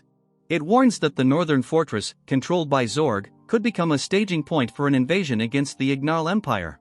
Because of this threat, the king states that it must be eliminated immediately. Alicia is horrified by the implications and nervously calls out, "Senor Lyle." Lyle, however, seems unfazed, almost excited, showing none of Alicia's concern, standing triumphantly on the corpse of the dragon he just defeated. A new figure steps forward, Schubert, introduced as the sage. Calm and composed, he approaches Lyle right after the message from the king arrives. Lyle, still standing over the corpse of the dragon he just defeated, greets him casually. Schubert, however, immediately asks something unexpected. He requests that the hero delay the attack on the northern fortress. Surprised, Lyle questions him, wondering why such a sudden change of plans is necessary. Alicia stands nearby, looking nervous but attentive as she waits for Schubert's explanation. The tension rises as it becomes clear that Schubert's request is deliberate and not without deeper intention. Schubert calmly explains his plan to Lyle and Alicia. He begins by acknowledging something crucial: Zorg is a formidable enemy. Even though Lyle might not lose in a direct fight, charging straight at Zorg would be a fatal mistake. Schubert insists that a smarter, more strategic approach is needed. That smarter approach turns out to be sending someone ahead first. Then he reveals who he intends to send: Alicia. Alicia herself is startled, wide-eyed at suddenly hearing her name. Schubert argues that because she is a saint, someone trusted and harmless-looking, she can approach the northern fortress safely, get close to Zorg, and carry out the next stage of the plan before the hero's main attack. Lyle seems unsure but listens. Alicia, meanwhile, looks overwhelmed and confused as she realizes she's being volunteered for a dangerous frontline task. The atmosphere grows heavier as the page ends. This is the first hint that Schubert's intentions toward Alicia may not be as noble as he makes them sound. Schubert coldly explains that Alicia can easily enter the fortress by posing as a messenger for peace negotiations. Her status as a saint makes her trustworthy, something the enemy won't suspect. Once inside, she is expected to approach Zorg directly, pretending to deliver a truce proposal. But this is only a setup for something much darker. Schubert reveals the true intent. Alicia must use Orlflare, a forbidden self-sacrifice spell. This magic consumes 99% of the user's life force in exchange for a devastating attack meant to severely damage or kill Zorg. Alicia is visibly horrified. Her eyes widen in terror when she realizes what Schubert is suggesting. He is essentially asking her to throw her life away. Lyle reacts with an unsettling casualness.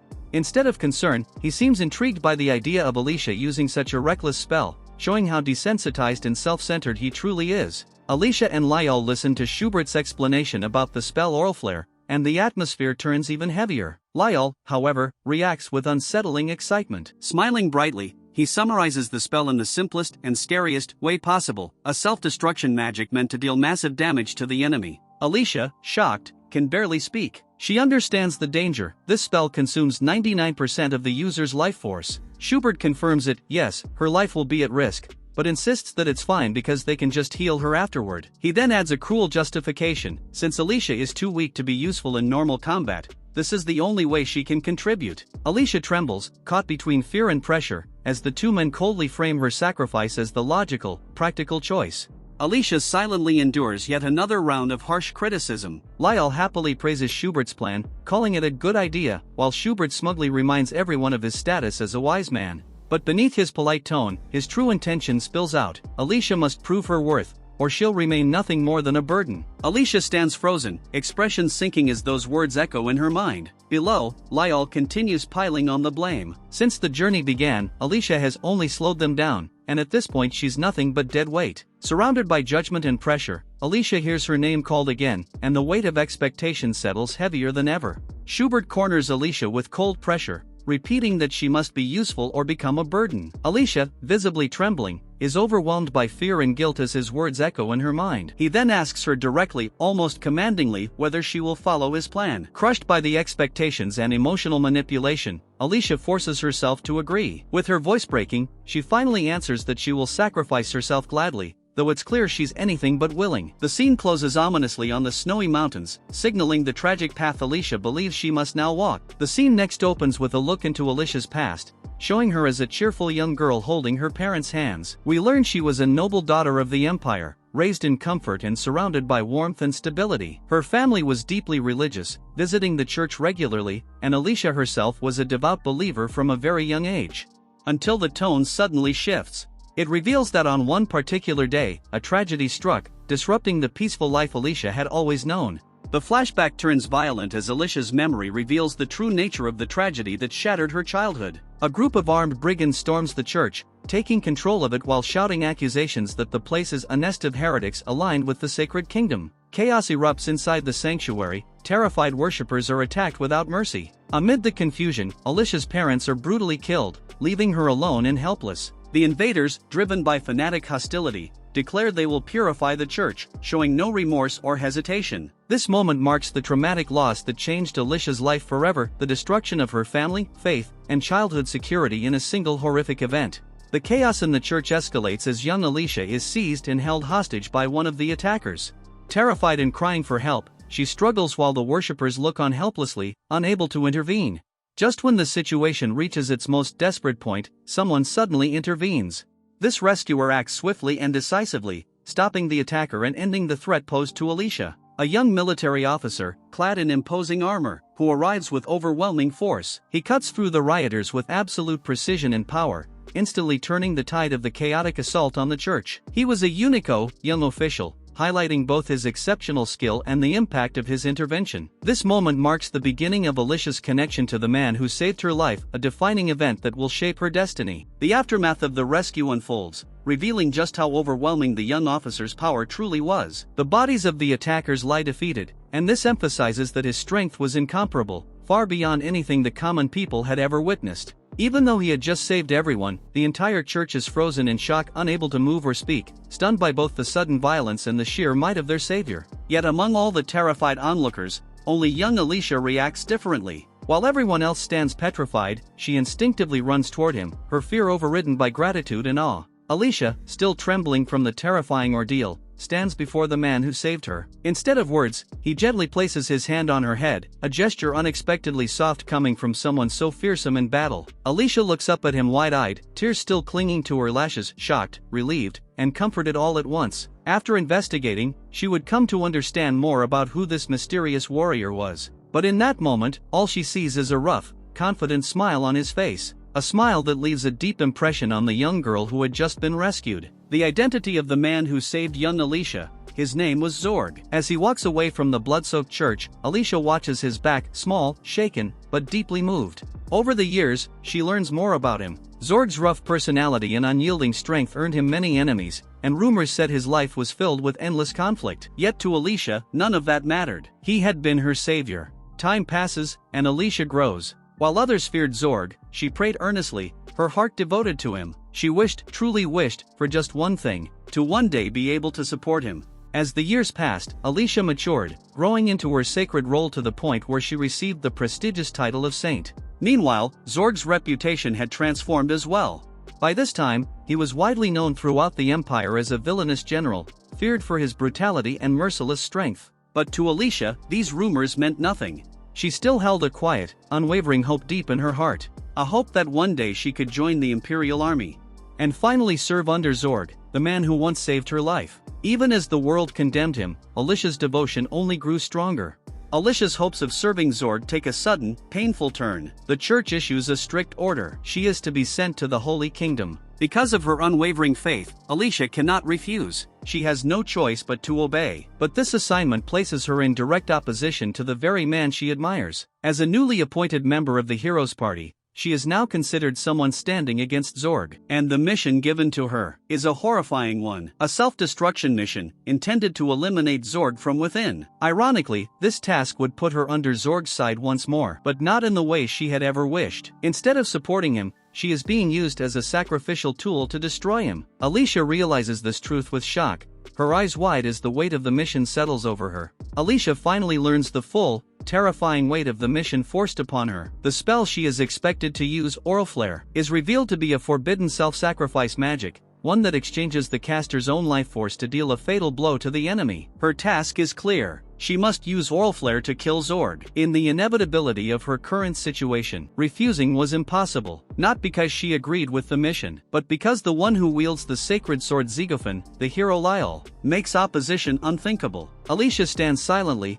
eyes lowered, the dread of her fate pressing against her heart. Alicia uncovers the final, horrifying truth behind why she cannot refuse the mission. The sacred sword Zigofan, the very weapon wielded by the hero Lyle, possesses a special ability. It forms an absolute contract with its wielder, one that binds the mind of another person and controls their will completely. Alicia realizes that this is why she cannot refuse. The sword's contract means she must obey Lyle's orders, no matter what, without exception. As the realization sinks in, she trembles. This too must be the reason she was chosen. Her expression darkens with dread, understanding that her freedom was never hers from the start. Alicia stands alone overlooking the distant city, her posture heavy with resignation. Now fully understanding the truth behind her forced mission and the sword's control, she interprets her situation in the only way her devout heart can comprehend.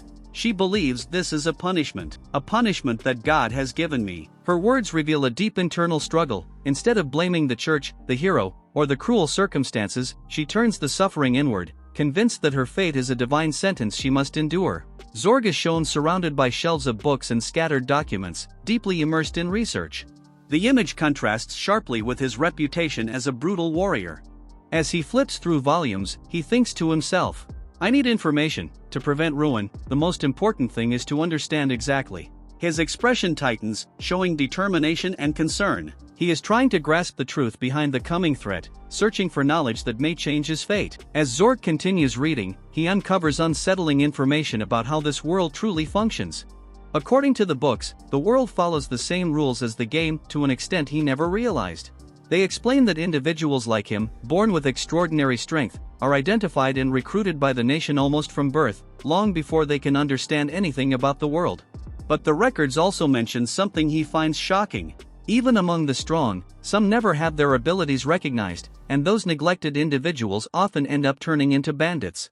Zorg, surprised and tense, reflects on this revelation. This adjustment to the world, this system that shapes lives from birth, is something he had never heard of before. He starts to question what it truly means for their world to operate like a game. As Zorg continues studying in his office, trying to understand how this world truly works, he is interrupted by his subordinate Surina, who respectfully enters the room. Surina reports that someone is requesting an audience with General Zorg. She adds that the visitor appears to be a nun, speaking with slight uncertainty because the appearance is unusual. Her words immediately catch Zorg's attention. He echoes the word a nun, puzzled by the sudden request. Surina clarifies further, the visitor is a user of healing magic. The moment Zorg hears this, his expression changes dramatically. He suddenly sits up, eyes wide, and cries out, "A healer!" Surina, still calm, confirms that yes, the visitor uses healing magic, something like that. Zorg's shock hints that healers hold a special and significant role in this world, far more important than Surina realizes. Surina responds to Zorg's surprise with a confident smile. She assures him that a healer is not necessary for their army. In fact, she says it outright. It's absolutely unnecessary for our army. Her tone shows that she considers healers to be of little value in their military structure. Zorg, however, begins to reflect internally. He thinks about how this world, shaped like the game he knows, assigns very low importance to healers. Their role is minimal, almost negligible. The reason? In this game-like world, the protagonist, Lyle, is overwhelmingly strong, powerful enough to defeat countless enemies alone, like a Musou-style game where healing support barely matters. As Surina dismisses healers with casual certainty, Zorg's serious gaze suggests he understands the system far more deeply than she does, and that her assumption might be dangerously wrong. Zorg continues reflecting internally, even if the protagonist doesn't normally need healing, depending on how a healer is used, their value could change completely. With that thought, he calmly gives his order, "Let's talk to her." "Let her in." Surina, visibly annoyed but obedient, replies curtly, "Oh, as you wish." She leads Zorg to the visitor, still radiating irritation. Zorg notices and asks himself, "Surina, are you angry?" And he wonders, why is that? Zorg enters the room expecting to meet an unknown healer, but the moment he sees her, he freezes in shock. Alicia. Alicia looks just as startled. Her eyes widen behind her glasses, clearly not expecting him either. Zorg steps into the reception room and pauses, irritation flickering across his face as he exhales quietly. The unexpected meeting has already unsettled him, and now the situation feels even more inconvenient. Alicia is seated across from him, stiff and clearly nervous. She sits straight on the sofa, hands drawn close to her body beneath her robe, her eyes fixed on Zorg with a mixture of surprise and caution. The air between them is tense and awkward, as though both are trying to understand how this meeting came to be. Behind Zorg, Serena freezes for a brief moment. Her eyes widen slightly as realization dawns on her. This is Lady Alicia. A flicker of confusion crosses her face. She doesn't remember ever saying Alicia's name out loud. Yet Zorg reacted instantly, as if he had known all along. Zorg, meanwhile, keeps his expression controlled, though a bead of sweat trails down his cheek. He shouldn't know her. Not now. The timing is wrong, and the coincidence is too sharp to ignore. Alicia calmly introduces herself, her voice polite but hesitant, and asks if she may be allowed to work there for a time. As she speaks, she adds something unexpected. She and Zorg met once before, long ago, when they were children, only once, and briefly. The words land heavily. Zorg, yet inside his thoughts churn. What a surprise. There is no way he should remember her. No reason he ever would. And yet, hearing her spoken aloud, his name unsettles him more than he expected. Alicia, meanwhile, lowers her gaze slightly, convinced that there is no chance he could possibly recall her. The memory she carries feels one-sided, fragile, something she alone has held onto. Zorg reflects internally as he looks at Alicia. In the game, Saint Alicia is merely a supporting character, someone who joins the hero Lyall early on, useful at first but quickly rendered obsolete as the party grows stronger. A healer with no offensive power eventually becomes a burden, little more than a mediocre character. He never imagined that this Alicia would appear here, in front of him, in the real world. From Zorg's perspective, her presence is easy to explain. She likely came because of her position in the system, a healer with limited value, someone whose role inevitably fades. In practical terms, a useless healer becomes almost synonymous with deadweight. The scene juxtaposes his cold, analytical reasoning with the quiet reality before him, Alicia standing calmly in the room, unaware of how harshly her existence is being reduced to a role, a label, and a predicted outcome. It closes on that tension, Zorg understanding her function, but not yet confronting her as a person. Zorg continues his internal analysis, recalling a familiar pattern from the game. When a companion is dismissed by the player, it is common for that character to drift away from the party, and sometimes even reappear later as an enemy. Alicia followed that exact route. Once deemed unnecessary by the hero, she was cast out from the group. From a strategic standpoint, this outcome makes sense. The hero judged Alicia to be dispensable, and her departure weakened the party in one sense while streamlining it in another. To someone who understands the system as deeply as Zorg does, this is simply how things tend to go. Yet Zorg sees something different now. Unlike the predictable outcome of a discarded companion turning hostile, Alicia stands before him calmly, smiling gently. She knows her own utility, her limited role in the system, and still chose to come here. Zorg realizes that her presence is, paradoxically, extremely fortunate. When he says he's glad she came, Alicia is visibly surprised. The moment subtly shifts the tone. What should have been a cold confirmation of her expendability instead becomes the first crack in the rigid logic governing how Zorg views her role. For the first time, Alicia is not just a discarded unit in his system, but someone whose choice disrupts the pattern entirely. Zorg makes his decision openly and without hesitation. He tells Alicia that he wants her to work in his army, stating it as a certainty rather than a request. To him, this is not a favor or an act of kindness, it is the most logical move. Alicia freezes for a moment, clearly overwhelmed. When the meaning finally sinks in, her reaction is explosive. She panics, stumbles over her words,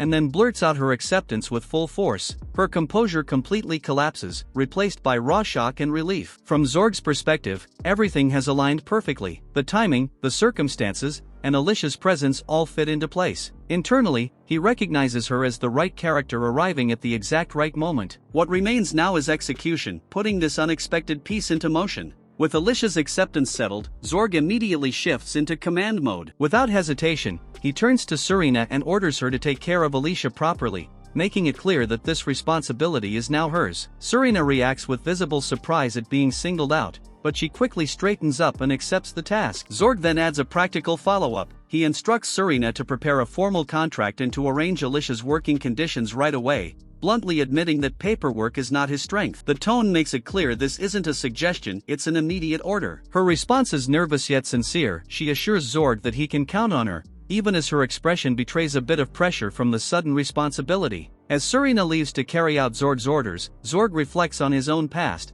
comparing the situation to workplace conflicts from his previous life. He notes that when two new people don't get along, separating their roles is often the safest solution, otherwise, things tend to spiral into trouble. With that reasoning, he decides this is the right course of action now as well. Alicia, still nervous and unsure of her place, hesitantly tries to speak to Zorg. Sensing her uncertainty, Zorg cuts through it calmly and decisively.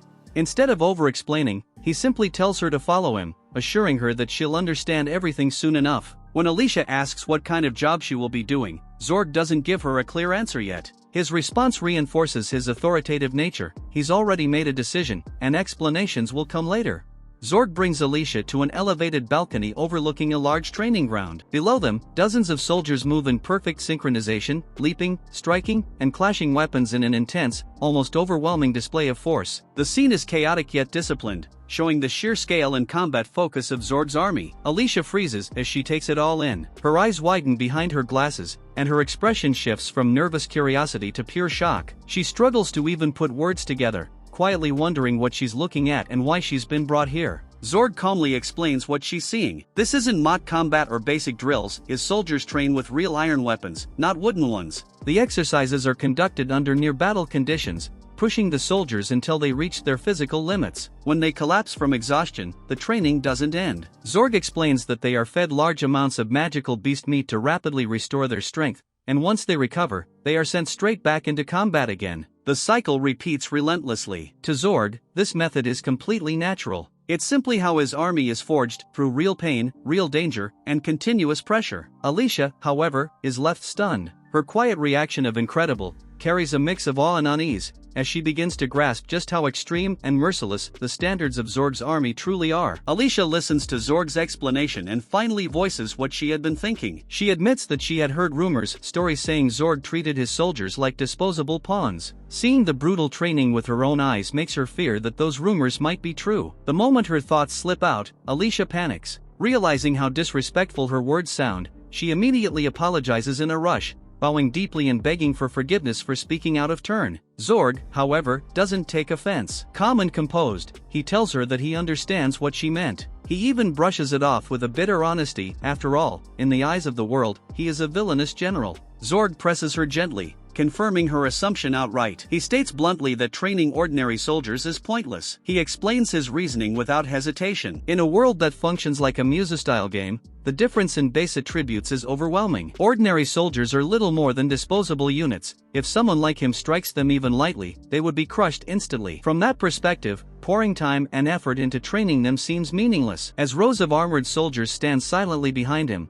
Zorg's words land with heavy weight. His view isn't born from cruelty alone, but from cold calculation shaped by the rules of this world, where power gaps decide everything, and most people are destined to be little more than background pieces in someone else's battle. Zorg expands on his harsh worldview by explaining how this world truly functions. According to what he learned from books, physical strength determines how much magic flows through the body, and that flow defines a person's level. That is the absolute rule of the world. He paints an extreme example. If he were to strike a crowd of soldiers, dozens, no, hundreds, would be sent flying endlessly. That overwhelming gap in power would never disappear, even at the end of the world. This is what level really means. Zorg makes it personal by revealing the numbers. Serena is level 30. Alicia is level 18. His own level is 37. He states calmly that he understands this system perfectly. Even so, he adds one unshakable conclusion: a weak person can never surpass a strong one. Alicia listens in silence, the reality of fixed levels and irreversible power differences settling heavily on her as Zorg's logic leaves no room for hope or exceptions.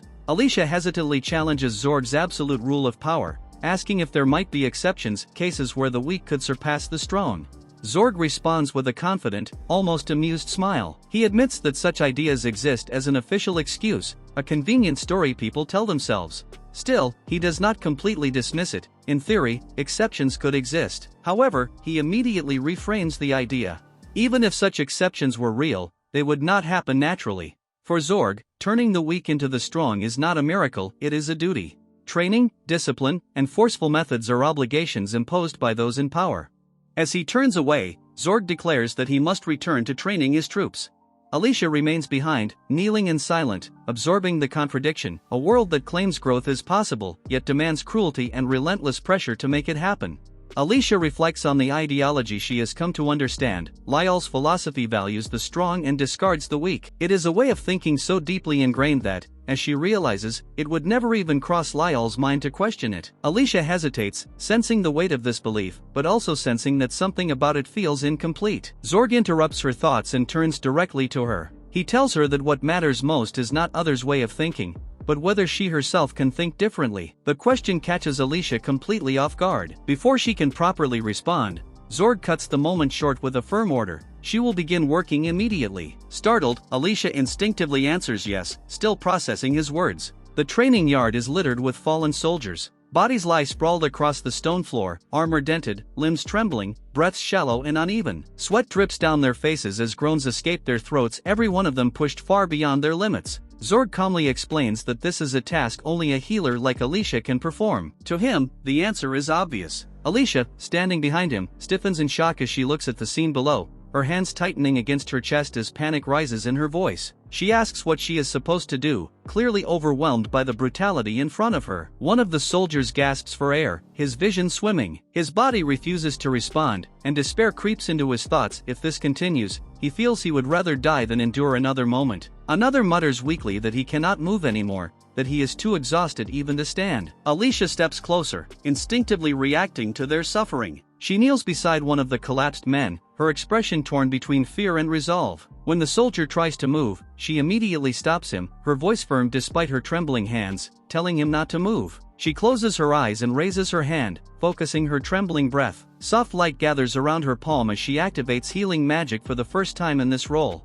As the magic flows, a wounded soldier suddenly reacts. His eyes snap wide open in shock. Pain that had crushed his body moments ago vanishes in an instant, replaced by a surge of vitality so sudden it steals his breath. Alicia's healing magic reveals its true value. As the spell takes effect, the soldiers react one after another in stunned disbelief. Pain vanishes, strength floods back into their bodies, and exhaustion is wiped away as if it never existed. Some clench their fists, others shout in amazement. Energy surges through them so powerfully it feels endless. What they're experiencing isn't just recovery, it's a complete reset. However, the narration makes something clear. This kind of training is brutal. A single day of combat already pushes the soldiers to their absolute limits. Yet that's exactly where Alicia's magic changes everything. By repeatedly restoring their stamina and condition, she allows the soldiers to keep fighting far beyond what should be possible. As the cycle continues, the effects stack. Their growth accelerates, their strength rises rapidly, and even Alicia herself begins to level up steadily from constant magic use. Watching calmly, Zorg understands the implication immediately. Because Alicia can endlessly replenish the soldiers' energy, their training efficiency increases dramatically, turning an otherwise cruel regimen into an incredibly effective system. What was dismissed as useless healing is revealed to be the key that makes this army stronger at an unnatural pace. Soldiers spend their energy fighting and training at full intensity. Alicia immediately restores them with healing magic. Through constant use of her magic, Alicia herself levels up. Fully recovered, the soldiers return to training again. This loop repeats endlessly, forming what the narration calls a perfect cycle. Training, recovery, growth over and over, without downtime. Zorg reflects on it clearly. This world truly functions like a game. By exploiting its rules, something normally considered low-tier support magic becomes the engine of explosive growth. Below, the soldiers feel the results firsthand. Completely reinvigorated, they crowd around Alicia, shouting excitedly and begging for more blessings. Their respect for her skyrockets in an instant. She's no longer just a healer, but a miracle worker in their eyes. This page serves as Zorg's final evaluation of the system he has created, and his verdict is absolute. Zorg explains that while individual power is the main attraction, it's not what truly makes the system exceptional. What elevates it to something greater is its flexibility. Zorg calls the entire setup a masterpiece. The training structure is broad enough to accommodate multiple playstyles, allowing different kinds of strength, roles, and approaches to coexist and thrive. It isn't a rigid path. It's a framework that rewards adaptation. Confident and satisfied, Zorg declares that the kingdom will become a brave of kingdom, a nation defined by strength forged through this system. Alicia steels herself. Faced with a crowd of energized soldiers all calling out at once, she resolves to meet their expectations head-on, declaring that she'll handle everyone at the same time. Alicia unleashes her healing magic at full force, and the effect is immediate and overwhelming. The soldiers who were pushed past their limits are suddenly flooded with energy, shouting in shock as their strength comes roaring back. What was exhaustion turns into exhilaration. The men realize they aren't just being healed, they're being pushed beyond normal recovery.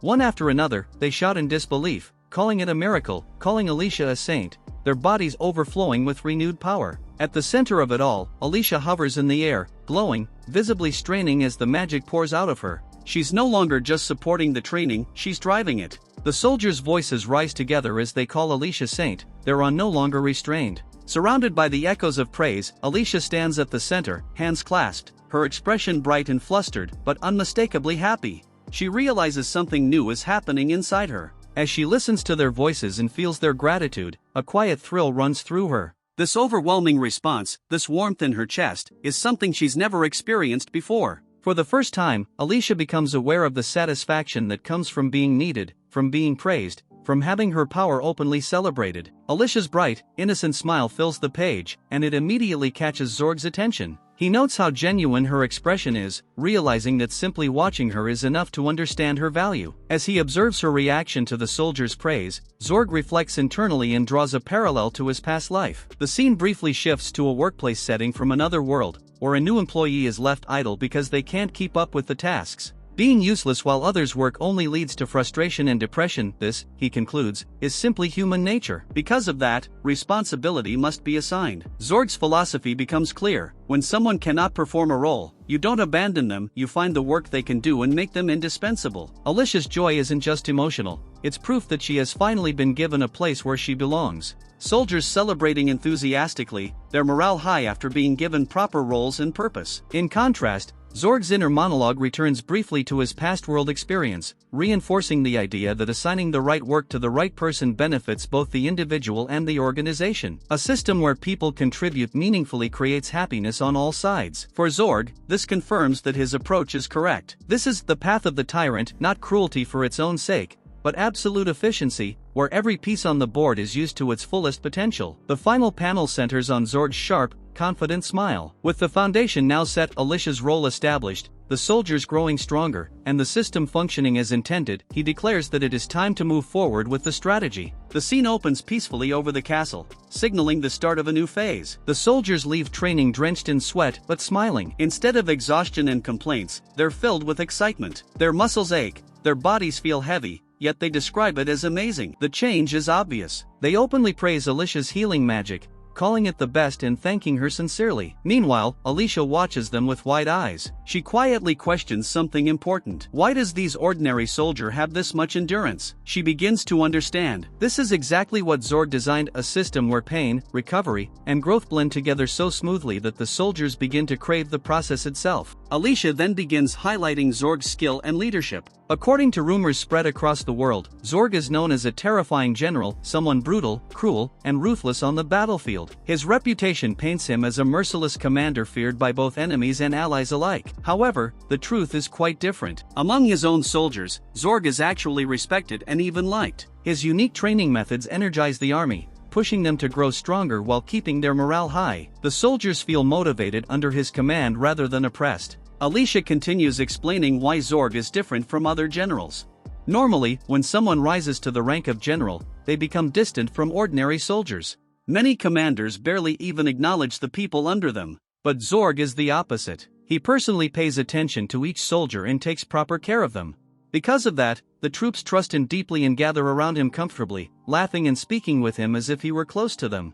Alicia observes this quietly from the side. She realizes something important. Zorg hasn't changed at all since becoming a general. Suddenly Alicia loses her balance and falls forward, her body tilting as if she's about to collapse. The moment freezes on Alicia's stunned expression. She doesn't say anything, only a quiet pause, as if she herself is confused about what just happened.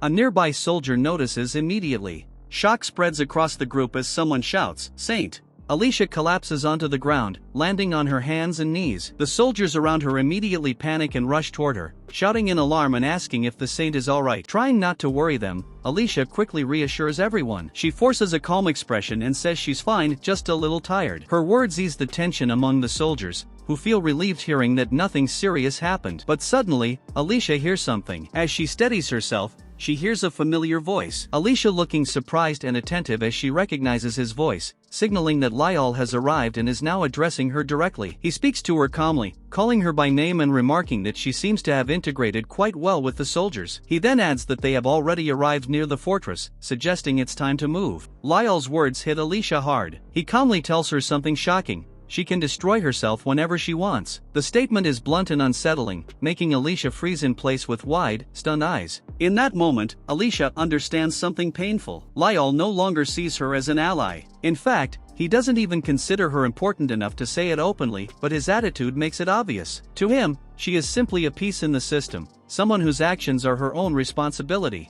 With that uncomfortable understanding hanging in the air, Alicia recognizing just how distant and calculating Lyle truly is. Lyle speaks again, calmly confronting Alicia. He tells her directly, "You know you can't betray me, right?" Caught off guard, Alicia quietly responds, "Yes." His words remind her of something from the past. She recalls that something similar already happened once before. Lyle had completely forgotten about someone. Even people who were close to him could be pushed aside and erased from his mind. Realizing this, Alicia begins to understand a harsh truth. If things continue this way, she might also be forgotten very quickly, just like those companions who had only been separated for a short time before Lyle stopped recognizing them.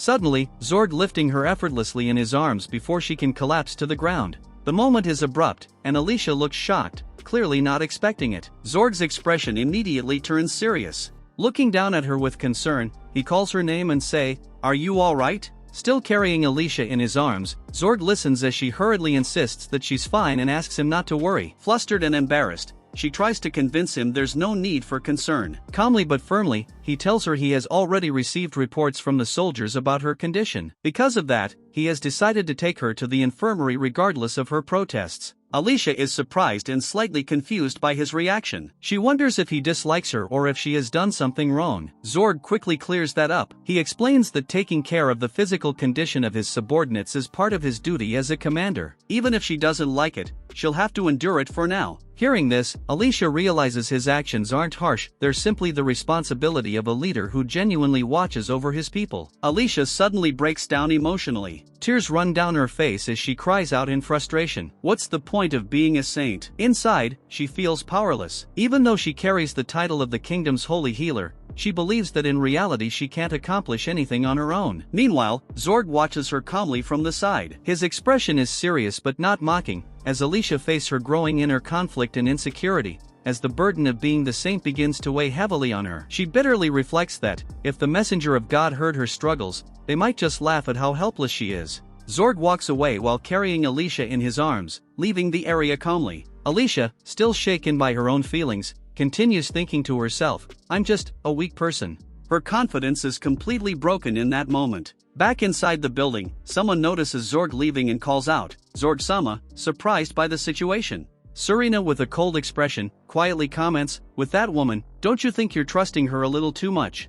Zorg enters an office where Serena is waiting behind a desk. She immediately questions his actions. Serena asks if what he did is really normal. She points out that letting someone whose background is uncertain participate in military training could be dangerous. Her concern clearly refers to Alicia. Zorg realizes that Serena must have seen him carrying Alicia earlier, which makes him slightly uneasy. Zorg then looks at her more closely and says, "You're worried about me, aren't you?" Serena admits that being concerned is only natural. From her perspective, worrying about Zorg's decisions, especially regarding Alicia, is simply part of her duty. Zorg responds warmly, smiling as he thanks her. "Serena, thank you for everything." His tone shows genuine appreciation for the support she has given him. Meanwhile, Zorg quickly returns to the issue at hand. He explains that the situation between Serena and Alicia could become a problem. From what he has observed, the relationship between them seems deeper than he expected, and leaving things as they are could be dangerous. He recalls that even in the past, when two newcomers who didn't get along were placed in the same department,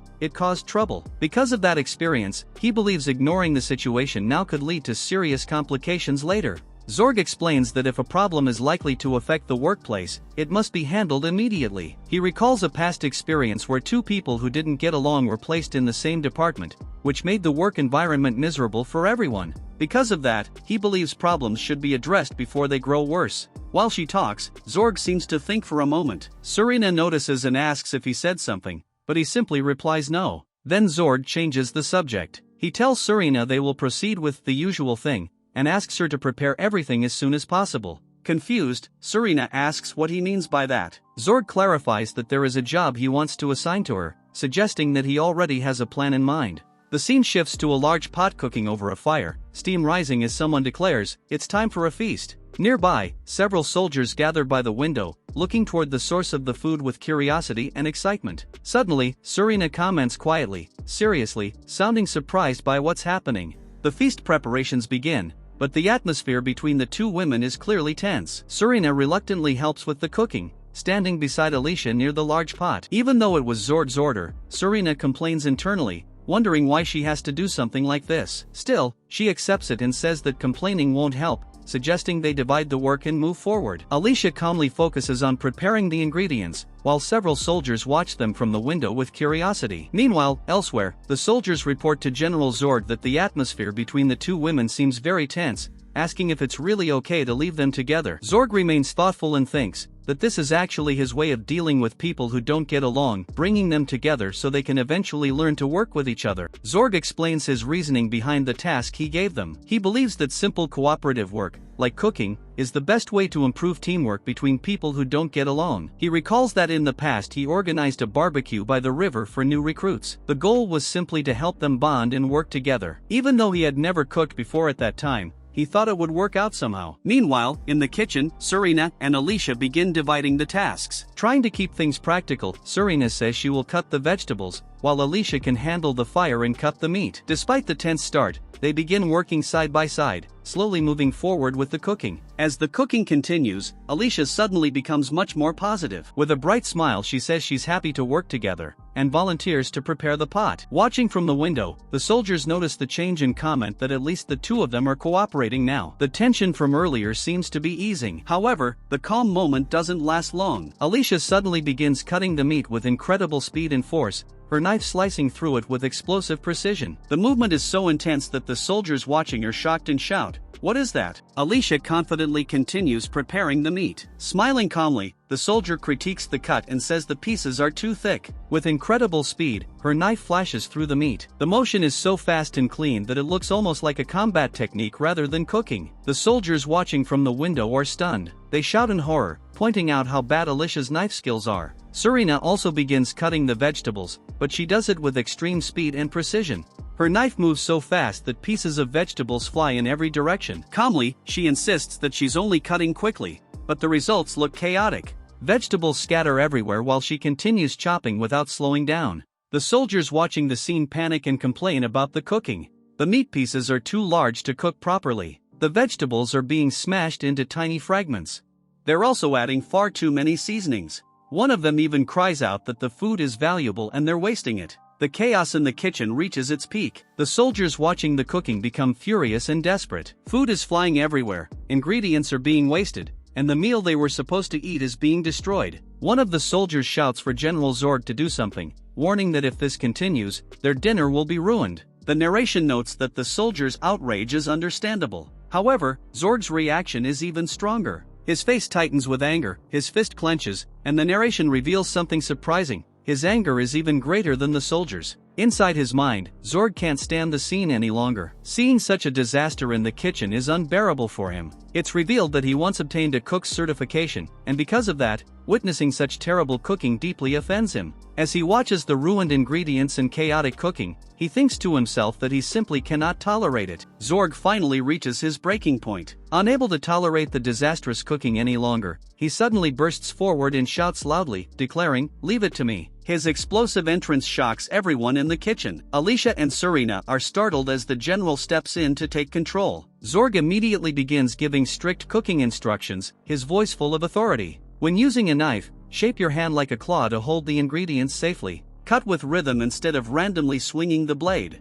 Zorg takes full control of the kitchen. With intense focus and a loud shout, he demonstrates his knife skills, slicing through a large carrot with incredible speed and precision. The blade moves powerfully, sending perfectly cut pieces flying into the pot. Surina looks on in shock and admiration, realizing that Zorg's knife technique is extremely impressive. His movements are controlled, fast, and clearly practiced. While cooking, Zorg continues giving instructions like a strict instructor. He warns Alicia that using strong heat as a beginner will only burn the food, emphasizing that proper cooking requires patience and control. Alicia, overwhelmed by his intensity, quickly shouts yes, trying to keep up with his instructions. Meanwhile, the soldiers watching begin to notice something surprising. Ingredients that previously looked like complete garbage from the chaotic cooking are now being saved one after another thanks to Zorg's intervention. Seeing the situation, Zorg suddenly changes the plan. Instead of letting Alicia and Surina continue working independently, he decides to step in more directly. He declares that the three of them will work together as a team,